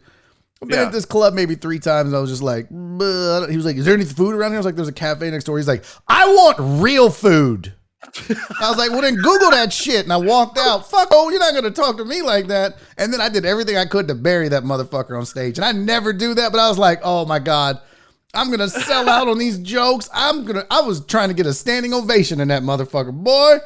Oh, I was so mad. Fuck that dude. Then he was all nice afterwards. I was like, man, you're a dick. Fuck you. You don't have to talk to people like that. Anybody who says, I want real food is just a bad person. Like if you ever utter that phrase, please, I'm judging you right now. And you need to reevaluate the way you think about things. You've obviously don't know the struggles of getting Oreos out of the corner of the box. So go fuck yourself. Look, of course, like I could go make like chicken bolognese right now if I wanted to. Like I could make a risotto that's fucking fire. I've made mayonnaise by hand from scratch, and you have to stir it for 45 straight minutes. I can do all that shit. But I will go to the corner store and buy a tuna salad sandwich whenever I'm drunk at 2:00 in the morning because it's fucking delicious. So don't ever say to me, I know I want real food. That's bullshit. I'll shove real food right into your asshole. Oh, wow. That's one way to eat it. Well, I mean, it's already coming out that way anyway. We're just expediting the process, really. Making it faster. I think we've got, Andy Huggins. Josh, do you know who Andy Huggins is? Legendary comedian here out of Houston, Texas, buddy of mine. I know the name. Yeah, I've never seen him, but I know the name. Texas Outlaw Comic is what he's most notably, although he should more be known for America's Got Talent and just being one of the best comedians in this state, bar none. But Andy been around the game a long time, and he said Rob Schneider was an asshole to me also. So I think there's this pattern of behavior.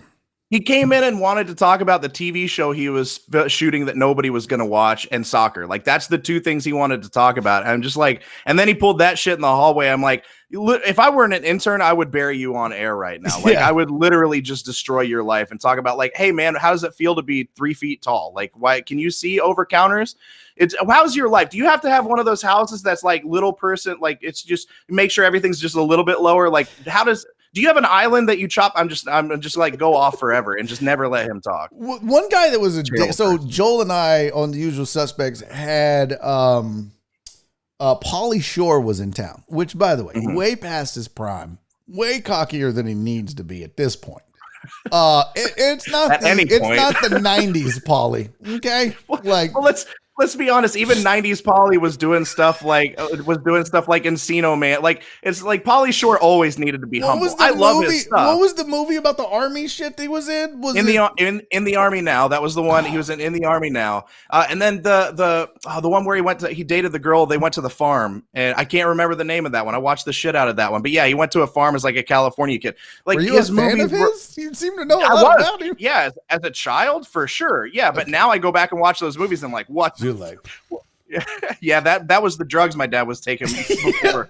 Like, that's for sure. We had him on air, and he brought his feature act with him, who wasn't funny. Couldn't tell you the dude's name, but they both come into the studio, and we're like, Paul. And this was about the time that I'm Dying Up Here started, which was a show loosely based on Pauly's mom, Mitzi Shore, who owned the Comedy Store, which, by the way, Andy Huggins' name on the wall at the Comedy Store. Need I say more? This dude is legendary.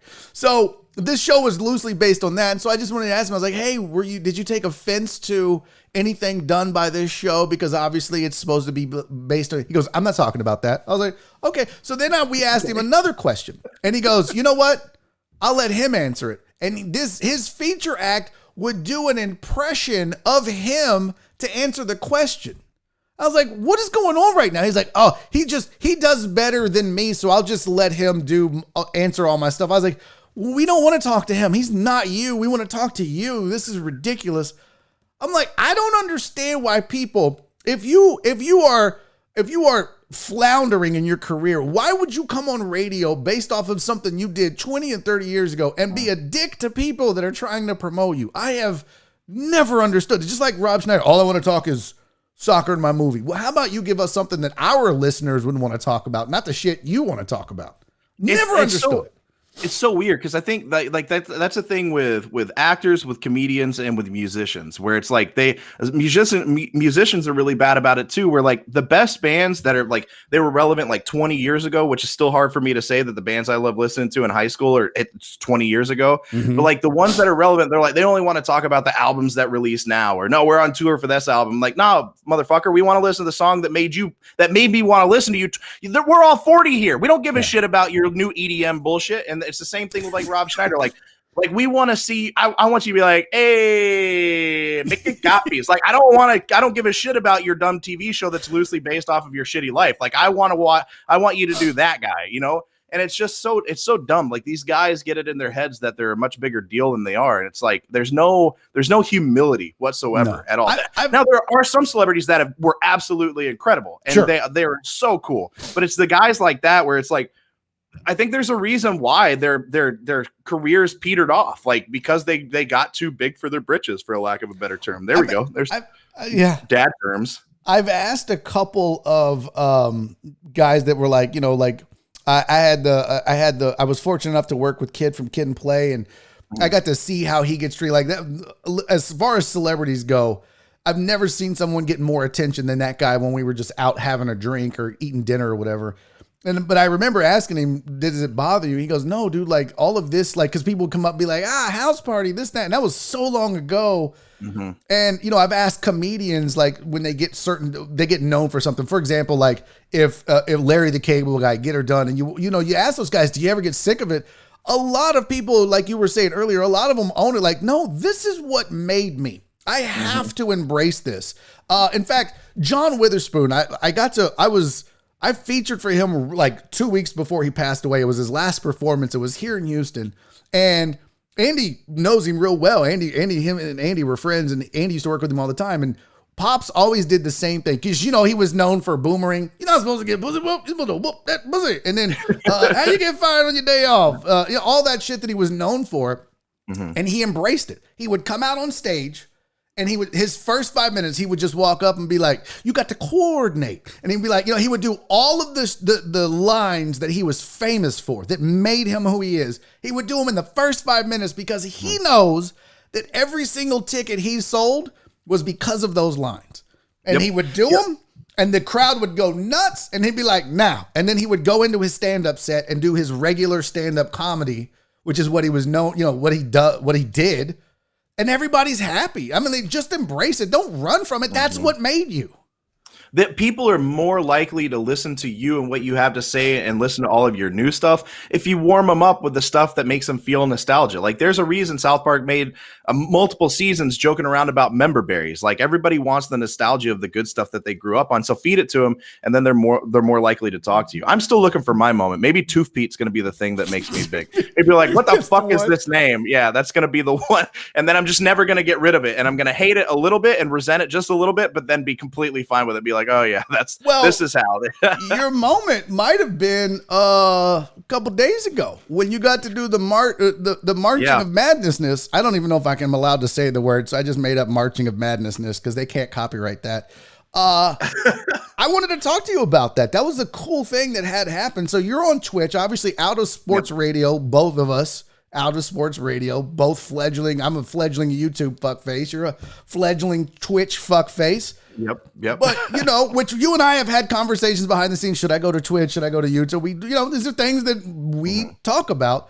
But you had a really cool break happen for you where you got to host Twitch's basketball coverage, right? I mean, tell the people about it because that was pretty dope.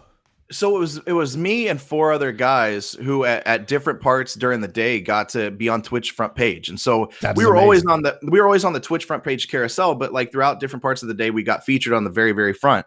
And so, I've been trying to do stuff on Twitch. I tried when I left radio and I went to the company that I was last at, I started trying to do sports talk on Twitch because this is something, whenever I was working at Sports Radio 610, obviously we were working at competing stations, and I always loved listening to you guys. And so really a lot of the stuff that I modeled myself after was after like you and Joel, was after like some of the stuff on ESPN. ESPN you're just saying that because you're here, but no. It's 100%. Because I like my whole concept of sports talk is almost the antithesis of what a lot of guys in town and all over the place want to do. Is everybody's so they want to be right all the time, and I want to entertain people. I wanted to be a stand-up comedian whenever I was growing up. Never got the chance to do it, but my fallback was radio.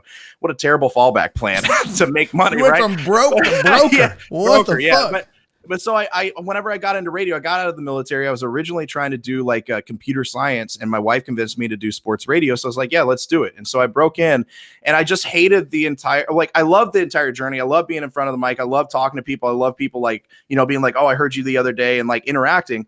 But like, I hated the journey of like, I kind of had to like, I was waiting for my friends to fail, essentially. Like, that's what radio does. Like, your opportunity comes off the failure of the people that you respect and you love. And I hated it. And so I started my journey on Twitch when I first left, but then that other company I was with threatened to fire me because I started getting some people following me. They thought it was taking my eyes off the prize because it was a startup. And so I quit. And so when they furloughed me, I immediately went back into Twitch and doing Twitch sports.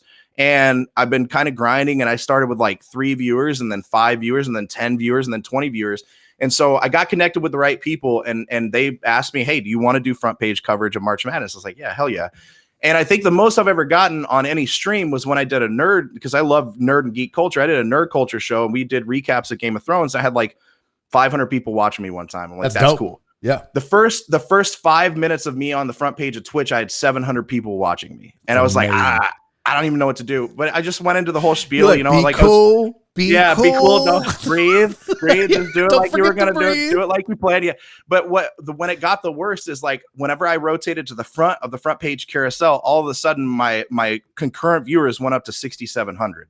And I had almost 7,000 people watching me. And I was I was in chat with my buddy Kyle King, who's also doing his stuff on Twitch. I've got Kyle coming on in a couple weeks, as a matter of fact. Yeah.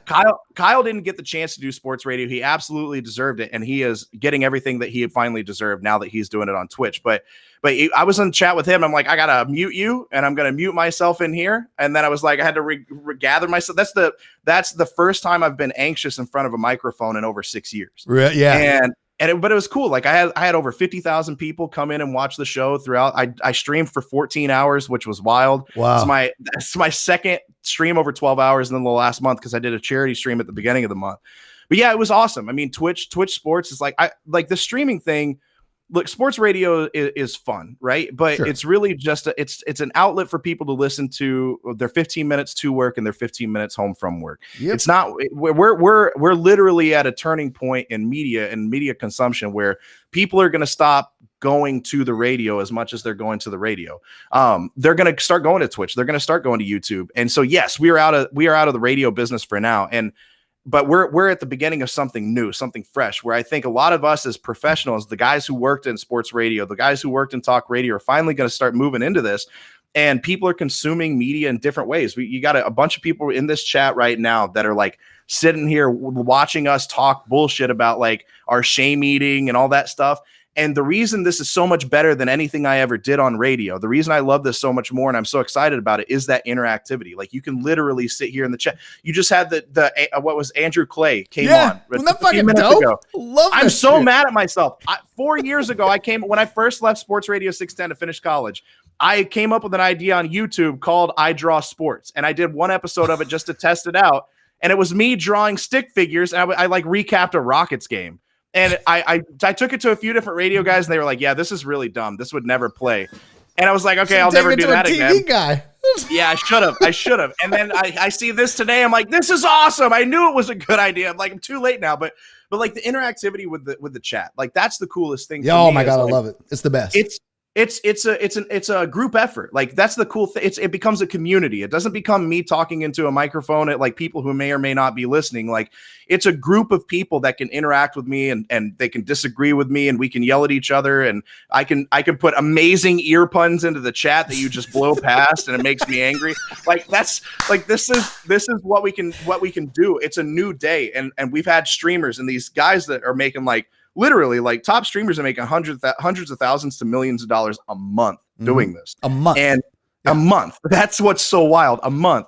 And we're at the beginning of these stages in the streaming atmosphere where like a lot of professionals are too scared to leave the radio industry, the TV industry, but this is where it's at. And so I'm excited I got the break on Twitch. I'm excited about where my Twitch channel is going to go moving forward. And the best part about it is I have full creative freedom to do whatever I want, talk about whatever I want, say whatever I want without, you know, I one time, like I'm a huge George Carlin fan, right? And so like one time I railed off about like the sport of golf because I think golf is, I love people who enjoy golf and I think it's fine for them to enjoy it. But I think golf in and of itself takes up way too much way too much property. It's just a place where people can go and get richer and continue to like spread the income gap, right?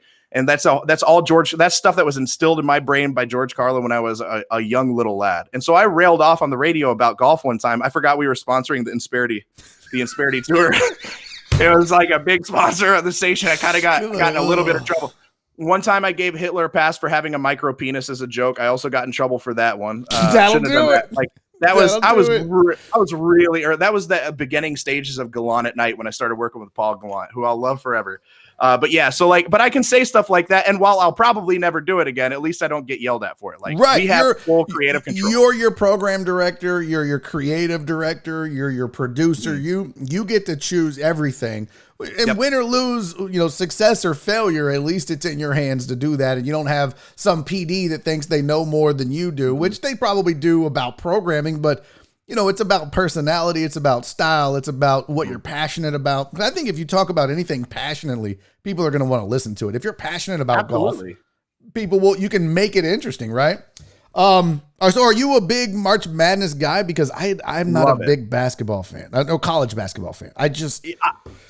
I'm a huge I'm just a huge Texas A&M fan. So I watch Texas A&M baseball whenever it's actually on the air. I watch basketball, I watch football.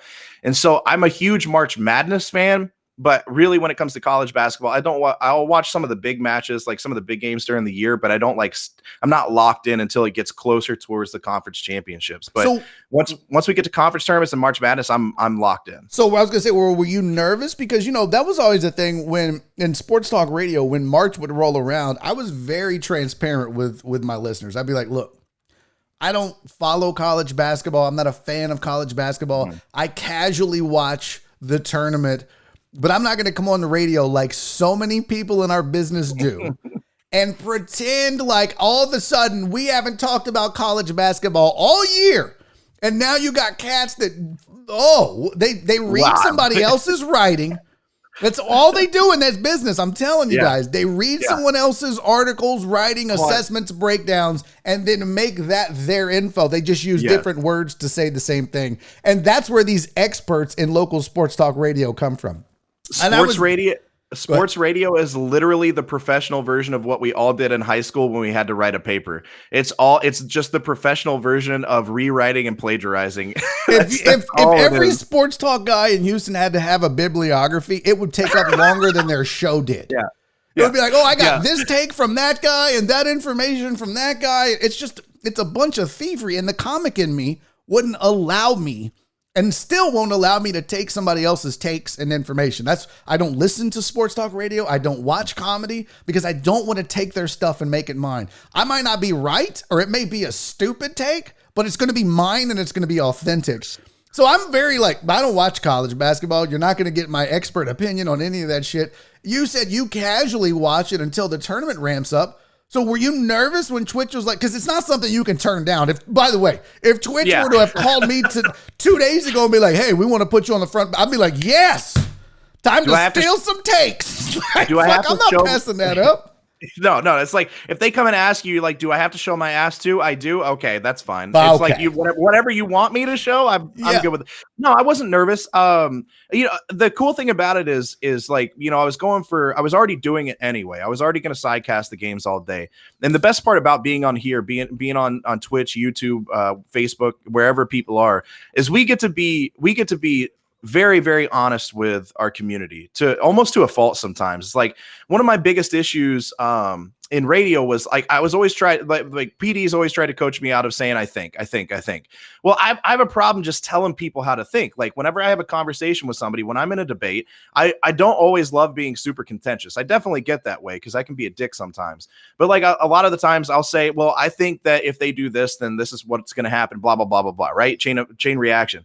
But I got coached out of it. That's just not how my brain operates. My brain doesn't operate to say, I know this. Well, I don't really know. Nobody really knows, you fucking assholes. These are the things that we think, but you get coached out of that because like, oh, you have to sound confident. Like, well, I can confidently say that I think that this is going to happen, but people can understand.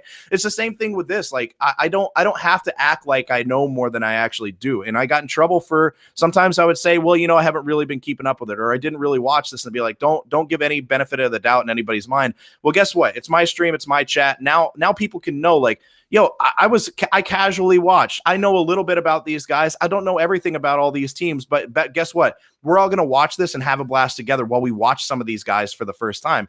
And the cool thing is about this is the reason people listen to anybody, the reason people listen to radio is they want to, number one, they want to feel like they're a part of something. They want to feel like they're a part of a community.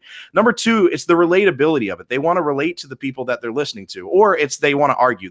Two reasons people ever listen to you. They either want to agree with you or they want to yell at you for being wrong. Either way, like, you can play into that and help them be a part of the community doing it. And so the relatability of us streaming and like how we open up to people, that's what people want to see. They don't want us to think that we're these big know-it-alls that like we watch like I grew up growing up. I thought every sports media professional watched every single game that was ever on. And then I got older and realized that's literally physically, humanly impossible. Yeah. And so it is just a bunch of look, you said that they read articles. Let's be honest. Half of the dudes that in this business, they read headlines and then they like base their opinion around it, right? Like they read a tweet and they read like the first 4 words in a tweet and they're like, that's my opinion now. Done. But I'm the same way. I don't listen to sports radio. I didn't listen to sports radio really. In the beginning, I did because I wanted to know the station and the people that I was working at. But very quickly, I stopped listening. And before I started working in the industry, I started listening to sports radio. But I would catch myself having the same opinion as somebody else. And like, I would rather have it be a duality of thought because I think the same thing as somebody else than I'm accidentally stealing their opinion. So I don't listen to sports radio. I haven't in a long, long time. I would listen to like bits and pieces here and there. I would listen to other stations to kind of get a feel for like, am I on the right track for what I'm doing? But even then I'd listen for like a segment or two and then I'd turn it off and make sure, okay, this is what they thought. If I have a similar opinion, how can I present it in a different way? I'm not going to present it the same way they do. What I would do is like, if I were to happen to be up one morning, maybe listening to John and Lance, who, by the way, I love more than anybody in the business, in the world. Those guys made me, them and believe it or not, Charlie Palillo made me want to do sports radio. And I remember listening to John and Lance back when it was Star 610 and they were pitching fucking Today's Satellite. Like I was way back. But one thing I made sure to do is that if I listened to Lance on a football topic, or maybe I heard, I'll just use Joel as an example. If Joel Blank gave a Rockets take that I agreed with, or Charlie Palillo gave something about the Astros, and that was my thought too. I made sure that I'd be like, yeah, I think this. And I know Lance said it and I agreed with him, yada, yada, yada. But I would make sure that, look, I am acknowledging that Lance Zierlein said this. I'm acknowledging Joel Blank said this, or I heard Charlie Palillo say this, and I agree with them. And here's why I agree. This is my spin on that take that they said first. Yep. I tried to be very careful about that because I didn't want people to be like, that dude's a hack. Right, because you want to source the material, especially if you get it with people you work with. But And this is another thing I get in trouble for. I wouldn't say exactly who, but I would say, down the wire. Like if I heard something on another station, I heard something from you guys or 790, I'd say, or if I agreed or disagreed, it's like I was listening down the wire and I heard this. I would give credit because you got to give credit to the people who give it.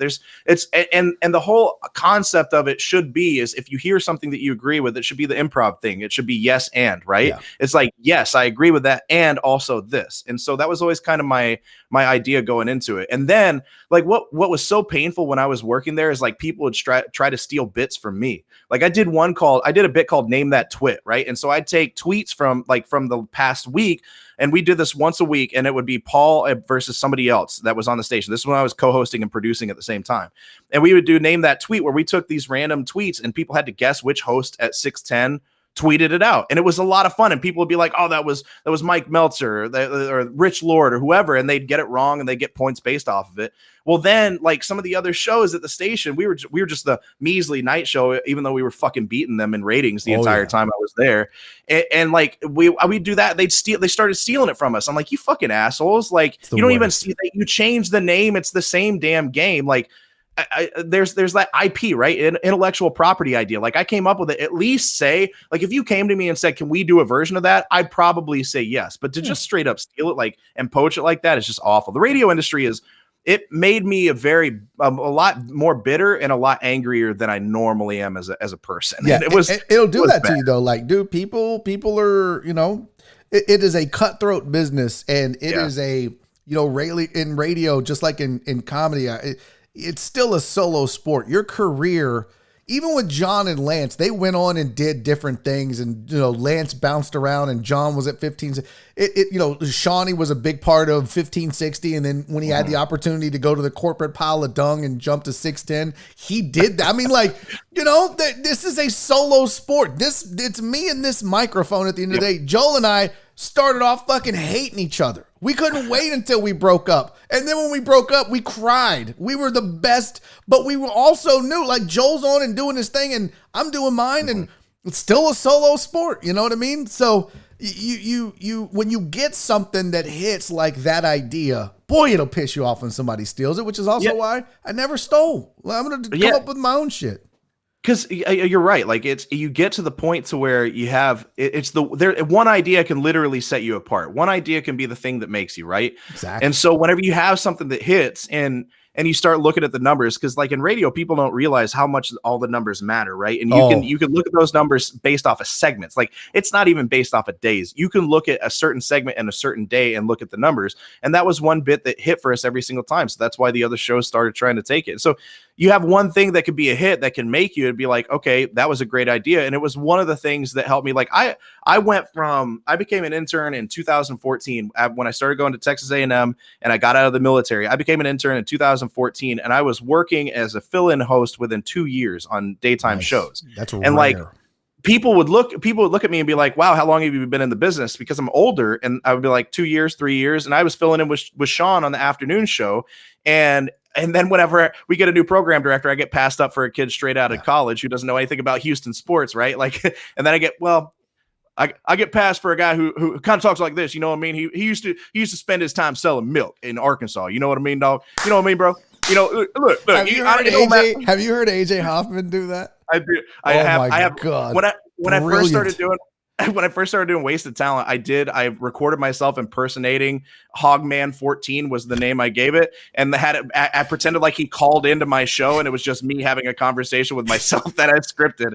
But when you get passed over for guys who barely even know how to talk about the sport that they played professionally, and they can't talk about any other sport. And then you get passed over for a kid straight out of college who doesn't know the city or the history of the city. It's rough. And so like I was like when the opportunity esports came along, I'm like, deuces. I don't care if I was told like, oh, if I work with you, you'll be in a prime time slot and no long, just give me another year. Listen here, Bubba, give me like another 2 years. I'm like, I don't have another year or two. I have two kids. When I was full time, I was making $30,000 a year, right? Like I can't make that kind of money. I gotta get passed over. I can't do that forever. And raises in radio. No, that's not a thing.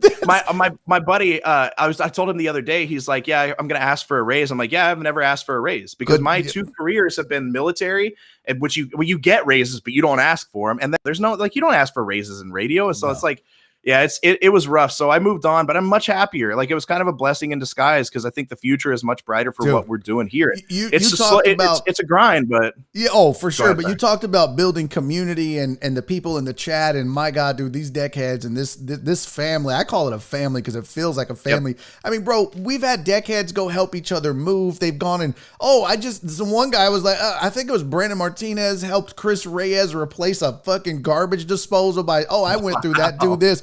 We have 713 Hooligans, who's our resident glass guy. Anybody that gets a broken glass, he goes out. I mean, it's fucking amazing. And then when it's time to rally for a charity, bro, you're talking, 100, 150 hardcore deckheads that when it comes time for a charity event, we'll fucking match some of the biggest communities out there. It's amazing, dude. And I'm like, I wouldn't trade this for anything. I'd go back to radio, but I would never give this up. Right, exactly. Like, the stipulation would have to, you'd have to pay me more than $30,000 a year because I'm not fucking doing that shit. I wasn't making that little, but it wasn't far off. I'll tell you that much. Yeah, you're right. It was like, I was doing Galan at night. I was going to Texans practices and getting audio. I was writing articles. I was covering Texans games on Sundays, and I was doing Saturday shows. So I was working every night, Saturdays, and 7 days a week. I literally, during that time period, I would walk out the door and high five my wife on the way out, and then I'd see them for a couple hours on Saturday and a couple hours on Sunday, and that's it. And I just can't do that anymore. And I think you're right. Like, being able to see like this group right here, all these people active in chat, like, this is what it's all about. I did my charity stream last month, and my community and everybody else that helped out, we raised over $1,200. We gave half of it to the Houston Food Bank and half of it to rebuilding Houston after everything iced over. Everybody got screwed up. Yeah, it was cool. Oh, like, it's amazing. It's so cool. And I think the future is really, really bright for it. And it's going to be a lot more fun in the long run than doing radio. Radio can be really thankless. And there are a lot of times like you don't get the feedback and know you're doing a good job. But here, like, I don't have to wait for a program director to tell me that I was bad when I was actually good. Like, if I'm bad, the community is going to tell me. If I'm good, they're going to tell me too. Yeah, they're going to be honest. We're getting inside baseball here. We only got a few minutes left, and I still have two more questions for you. Would your program director come in mid-show and give you feedback? No. So, no. Before you answer, mine would. Fucking mid-segment. Hey, why the fuck would you do that? Blah, blah, blah. That was fucking stupid. Okay, have a good show.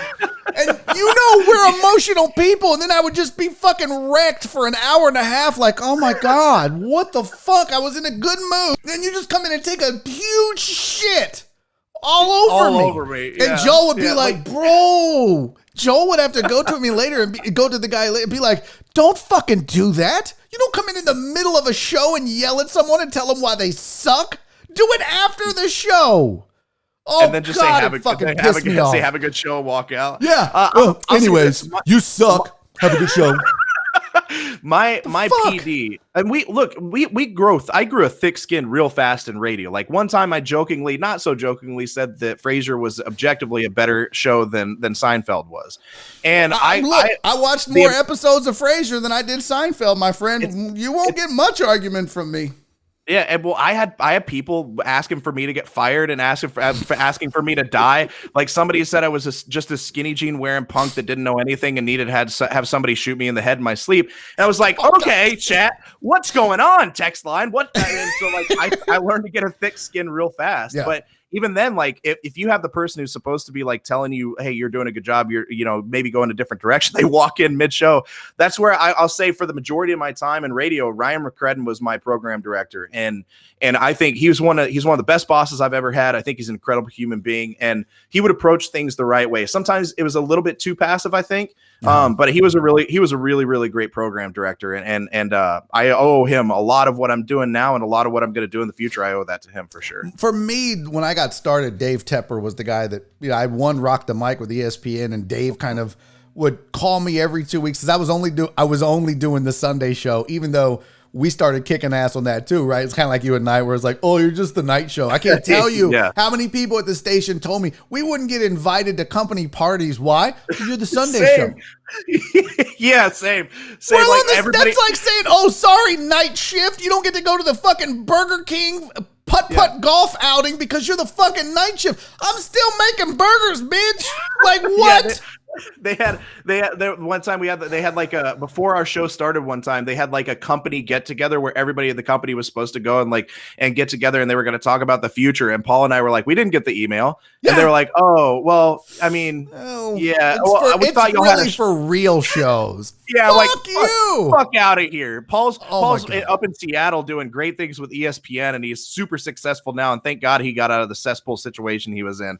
And now I'm doing this. Like, dude, I hated shit like that, man. All right, 2 things before we get out of here. Number one, I have a feeling we're going to go over. I try to usually cut at 3:55, but this has been way too good of a conversation. So, are you good? Do you have a heart out at 4 o'clock? No, or if we go a little over?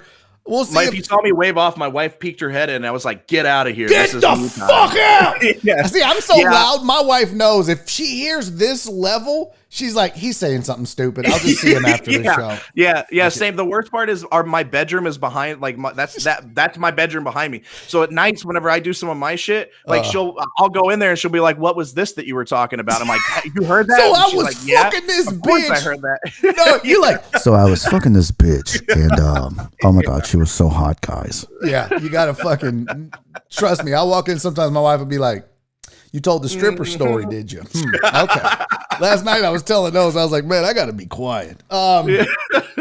So I don't know if you saw this, but it broke not too long ago. Jeff Passan reporting Lance McCullers and the Astros have agreed on a 5-year, $85 million contract extension. That's all I see. They were saying it in the chat, and while you were talking, I had to go, I wanted to look it up. So I don't know. That's the only thing I see is it's on ESPN, but it's an extension. So they didn't wipe it out, which is, pretty normal in baseball contracts. If you got a guy, if you have some team control on a guy at value, you're not going to wipe all that out and give him a new contract. You're going to try to extend it, which is kind of what they did with Altuve, with Bregman. You're like, yeah, we'll pay you down the line, but we still need to have some of this team control. Mm-hmm. I think it's a good move by the Astros, though, because you got a guy potentially who is a solid one if he can stay healthy. I mean, you're going to have to replace Verlander. Greinke's going to fall off at one point. You're going to be stuck with, do you have an ace? And it's cheaper to keep her, right? It's you get a guy instead of having to go out on the open market, and then it's the devil you know versus the devil you don't. I like the deal. The contingent upon him being healthy throughout the next 5 years. Yeah, I'm dumb at math. And what is 5 years, $85 million is a little under $16 million a year, something like that, right? Yeah. And so like that, look, is it tough to give that kind of a guy a deal whenever his injury history is so vast? Yes, but at the same time, Framber Valdez is down. Justin Verlander's down and gone. Greinke, like you said, is going to go away at some point. Garrett, you don't have anybody left. And so you just kind of have to hope. McCullers is a super talented ace. Like he is a really, really talented pitcher. It's all about, can he stay healthy? If he can stay healthy and finally become the guy that everybody's wanted him to be, it looks like a stellar deal. You just got a guy, you got a number one ace pitcher for the next 5 years for a little over between 15 and 16 million. That's an incredible deal. So it's a little high risk, high reward, I think, but I think the reward is worth it. Totally agree. He had 1 year left on this deal. And, sometimes a guy, I mean, his market value, I'm on Spot Track right now, which I like as far as their values. Yeah. I kind of watch them. They're usually pretty close within, a mil or so sometimes on their players. They had his calculated market value based, because a lot of their market values is based on statistical performance. Like, what does he contribute to the team? What's wins and losses and ERA, and where does he stack up against other pitchers statistically similar to him? His market value was 19.5. So if you just go off of guys in his category, around him statistically, what he's proven out, it's a pretty good value, and he had 1 year left, so you didn't have to have a bidding war in free agency for a team that's got more money, that's willing to take on more risk and go, well, we'll give you 20, and now you just lost an ace because you didn't want to compete with the Yankees or the Cubs or the Angels or somebody that needed an arm and was willing to overpay a little bit over market value for that kind of guy and take that risk because they can afford to. So I like it overall. I do too. You get them locked up early. And really, this is a future move. This is a in 2 years type of move. Right now, you're looking at him being like he has to be your number two. But you're looking at him more as like a number 3 guy. I think most people look at him as like a number 3 guy, but in 2 years, he could absolutely be a number 1, and you're paying him below market value. It's a great deal. I love Lance. Although, like one time I was like, hey, Lance, let's play some games together. And he said, yeah, let's absolutely do that. I was on the air. He responded to me on Twitter and said, yeah, let's do it, because he was listening. And I was like, all right, let's set it up. And then he never responded back. He goes to me. I'm like, don't reach out to me. Like, look, I'm not the person who asked you to. You reached out to me, but whatever. I'm fine with it. I'll accept. Yeah, you don't sound bitter at all. I'm not. Fuck Lance. I hope he left. Goddamn. It's like when my wife says, "Hey, you ready for tonight?" I'm feeling, like, hey, it's like 10 o'clock in the morning, and she's feeling it, and she's like, "When the kids go to bed tonight, eh?" But then, like, she's asleep at 9:45. I'm like, "Well, fuck. Do I wake her up or like Don't proposition me at 10 o'clock in the morning and then fall asleep. That's bullshit." Don't think I'm forgetting it. Don't think for 1 second. Oh my God, you better hush. Give me gaming blue balls, man. Yeah, she's gonna hear this. I'm gonna get in trouble for that one. Yeah. Oh, so I can't proposition you at 10 a.m. and then fall asleep because my head hurt because I'm dealing with bratty ass kids at school all day. You know what? How about you just suck your own dick for a week on the couch? You're like, and you know what my response would be? It was just for entertainment. If you would let me have the surgery to remove that extra rib, I would. But until then, here we are. Pay for it. Yeah. All right. Last question for you. Okay. And somebody in the chat wanted to know your thoughts. You said you were all things nerd. Are you a comic book guy? Like, Marvel, DC movies. Are you into this? Yes, I'm mostly game. Like if I had to in my pantheon of nerddom, I'd have to say video games are number 1. That was my entry into the nerd universe. Okay. Well, the kind of that and comic book stuff. I'm absolutely into DCEU. I'm into the MCU, Marvel Cinematic Universe. I don't have a lot of comics, but I do enjoy reading them. Fantasy novels. Like I'm really into like anything. Really, honestly, anything that I can listen to or watch with my own eyes, I'm 100% into. I know how to read. Don't worry. It's just easier for I listen to audio. Somebody's fancy. Yeah. I listen to audio. Show and start bragging that you can read. No, okay. I'm just saying, people give me a shit for listening to audiobooks instead of reading the books. And I just want people to know I do know how to do that. But I like playing games and binging a TV show or listening to a podcast or listening to shit like that. But so I'm pretty damn nerdy though. One of my comedian pals, he moved to New York. His name is Del Cheeseman. He was like, yeah, I just finished reading Game of Thrones.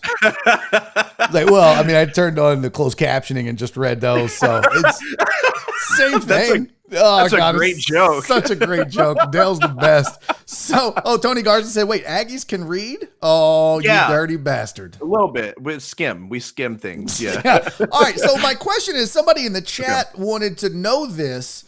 Did you watch the Snyder Cut of Justice League, and what were your thoughts? I'm literally 3 I'm 3/4 of the way through it. I'm 3 hours into it, and I was watching it before your show. Before I started watching your show today, so I need you to know how important this is to me. I didn't watch the last hour of the Snyder Cut just because I wanted to watch your show, Barry. So thank you so much. From now on, this makes up for you bragging that you can read. Except my ear puns. I'm just saying, like, if I have a good pun, acknowledge it. I mean, look, we'll negotiate. I don't know. I'm 3/4 of the way through it, and I think it's incredible so far. I really, really enjoy it. The pacing is good. There's some, I think it could have been edited down. It didn't need to be 4 damn hours long. Like there are some scenes that are too long, but I think it's really good so far. It does a lot better job of explaining what happened and what's going on and why you should care about the movie. So much better than the original one. Okay, for sure. I got in trouble with the chat yesterday. You talked about when you're doing this kind of gig, when you're streaming, when they like something, they'll tell you, and when they think you're saying something stupid, they'll tell you, and you see that in a chat. So we don't need PDs. The chat is our program directors. The chat tells us when we fuck up, right? The chat pokes their head in the room and goes, "That segment sucked," and then they're out again. I got a lot of shit yesterday for my assessment of Justice League, the Snyder Cut, because I said, like, I like it. It's entertaining. One, the CGI is terrible. Yes. There's only so much they could do. Yeah, the CGI is bad. There's only so much they could do for the CGI, but like Cyborg alone, his CGI is god awful. And like when you compare their CGI to the shit Marvel's done, like it's not even close, dude. Like some of the stuff that people don't even realize that some of the shit that is CGI is CGI. But in Justice League and in the Snyder Cut, you can tell the entire time. I think this is the problem that people have, and I think it's kind of weird. I think the Justice League was so bad, people are watching the Snyder Cut, and the difference between the two of them is so vast that they're like, okay, this is how it was supposed to be. So they're falling in love with it because they're looking at it in a vacuum of Justice League versus the Snyder Cut instead of Justice League versus other movies, Justice League versus the MCU, or Snyder Cut versus the MCU. Now, it is an incredible movie. It's far better than the Justice League, but it's still below some of the stuff that the MCU's put out. Like we're literally talking about like Captain America Civil War is one of the best action movies ever, not just even like one of the greatest superhero movies. And so like Snyder Cut's not coming anywhere near that, but the CGI is still awful. Some of the parts still feel a little weird, but at least makes it a watchable movie. Justice League was an absolutely watchable. Batman versus Superman, unwatchable movie. Suicide Squad, unwatchable. At least they have the DCEU outside of Wonder Woman, the first Wonder Woman, not 84. By the way, being an Air Force guy and seeing them jump onto like a Vietnam era jet at a museum that's apparently fully gassed and a guy who flew in World War I knows how to fly that shit. What the fuck? Wonder Woman 84 is a garbage movie. So it made me so mad. Like they lost me in that moment. But at least the DCEU has two watchable movies now with the first Wonder Woman and with the Snyder Cut. But it doesn't come close to any of the Marvel stuff. Now, I got in trouble for this because I did shit on the CGI and got in trouble for that, even though House is denying it in the chat that I didn't. But my other take was, and I literally made this as a very specific note. You may not even remember this from the movie, but I want your honest, tell me if you think I'm an idiot because of this. I will. I know you will. But when Steppenwolf was trying to get in Wonder Woman's box or whatever the queen is, there was, the box that they had and there was the big war, right? And him and his little flying guys that look like the people from the Wizard of Oz. Remember when the bad witch was like, yes. I was like, I didn't even put those two together. I've seen this movie before. Where's Dorothy? Oh, that's Wonder Woman. Okay. So it wasn't even Wonder Woman, it was the queen, right? But then they got all these Amazonian hoes protecting this box, and they're all fighting Steppenwolf and his flying weird mosquito guys or whatever. And all these Amazonian women are strong as fuck. Agree? Yes, 100%. They all have some sort of superpower. Now, they're not Wonder Woman strong, but they're special. Right. They're not just a regular ass chick running around riding a horse shooting arrows 95 arrows a second, right? They're not Gina Carano like throwing people around and being racist, right? Like they're above that. It's not just normal chick stuff, right? Okay, so tell me why all these strong ass Amazonian women, and at the end of that battle scene, one of them is laying there with a horse on her that she can't pick up. She can't pick. Yes, I'm so glad I'm not. It's such a nitpicky thing, but like either her picking it up herself instead of laying next to the chick and being like, "Oh my God, you're dying because horse crushed." Yeah, just pick it up. She should fucking horse. You've been throwing around everything else. Pick this goddamn horse up. You're not that strong all of a sudden. All of a sudden, you can't lift a horse. Get the fuck out of here. That's when I was like, this is so goddamn stupid. Spider-Man had a building fall on top of him and had a concrete slab crushing his torso. And he cry whine lifts it up. We're talking about high adrenaline moment. Look, if you want to kill her afterwards, still makes zero sense because she literally got thrown by Steppenwolf earlier and slammed against a concrete slab. But sure, this horse crushes this her. horse is what beat her. That's literally got beat by a dead horse. Like what? Oh, come on, fam. Yeah, I'm glad you pointed that out because I was watching that and I actually started laughing at that. I'm like, it's such a corny ass scene where she like slides and she's on her knees. She's like, my God. And the chick's like, I'm like, it's just a fucking horse. You literally threw aliens with wings across. You literally held onto a box while an alien was fucking slinging you around. You never lost control of the box. You pulled it away. You fucking threw an arrow and shot it down and it fucking... Right. Like what? And a horse was your fucking downfall. The weight of a horse. We saw from Wonder Woman 84 that you, for some reason, once a year you have these Amazon games that last way too long and have way too many stupid games in them. But you can jump 35 feet in the air. You can literally nail a pin drop with an arrow from a mile away. You can lift boulders and throw them. What the fuck? It's a horse. Yeah, and that's literally just. Fucking House keeps arguing with this. They're not all strong like Wonder Woman. Newsflash, did you not watch fucking 10 minutes earlier when you had the two bitches holding the big concrete thing? Yeah. While I was just about to bring that up. Come on, fam. No. All them hoes were strong, at least strong enough to lift a fucking horse. Right. No. Yeah, 100%. Thank you, Josh. Shut up, House, you stupid ass.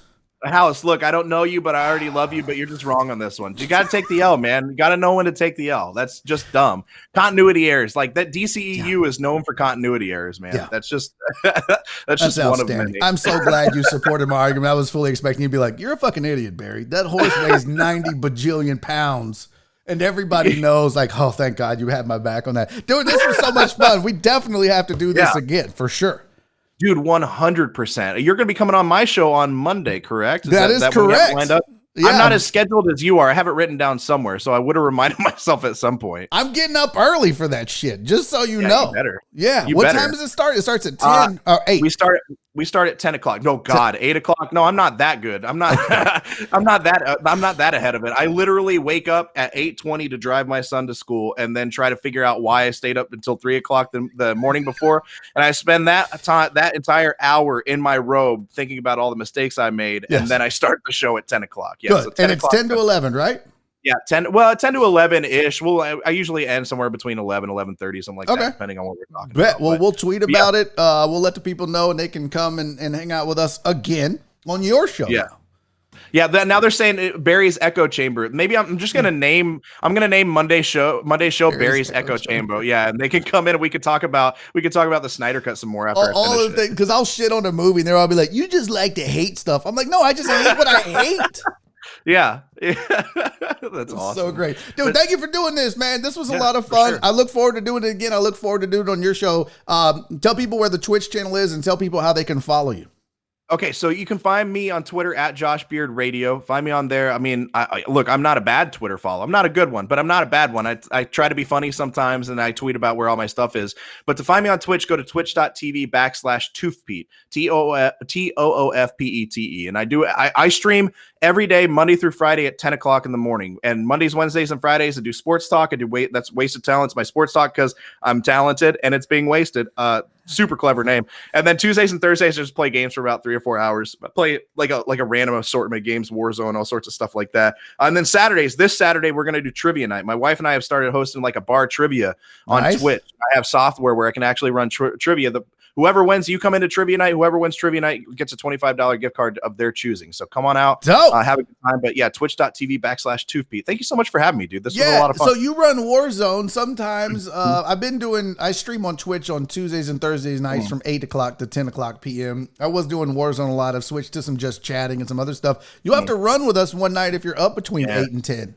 Dude, I'm usually up, so I will absolutely do that. I'll hit you up next time we run. You'll have to hop on with us. For sure, absolutely. Dope. Yeah, that's Josh. That's Tooth Pete, y'all. That's Josh Beard. Buddy, thank you so much for being here, man. Really appreciate it. And that is the end of another episode of Barry on Deck. That was fun. That was really fun. It's nice sometimes to reminisce with a guy that understands the trials and tribulations of what you've gone through in radio, what you go through as a streamer, and what you go through trying to convince people that a movie was fucking stupid. I still love you, House. You're still my pal. Your movie takes are shit. You're still the man. Hey, thank you guys so much for tuning in. What a fun show. Thank you to Andrew Clay for hopping on and talking about his highlights. Thank you to Josh Beard for joining me in hour number 2. Tomorrow, don't forget, it is a Thursday. Weird to cut out. Kelly Eco will be here. Kelly Eco joins me at 3:30 to talk Rockets and the NBA. Trade deadline is tomorrow. I anticipate we're going to have a lot to talk about, specifically what happens with Victor Oladipo. Plus, we got more stuff to discuss. I just want to say one more time, and Josh, we talked about it a lot. I love you guys. I love you, man. Thank you guys for making this possible. This is our show. And I just want you to know how much I appreciate you being here every day and helping me make this thing happen. So until tomorrow, when we'll do it all again, do me 3 favors. Be safe. be kind, and most importantly, love each other. I will see y'all tomorrow. Bye.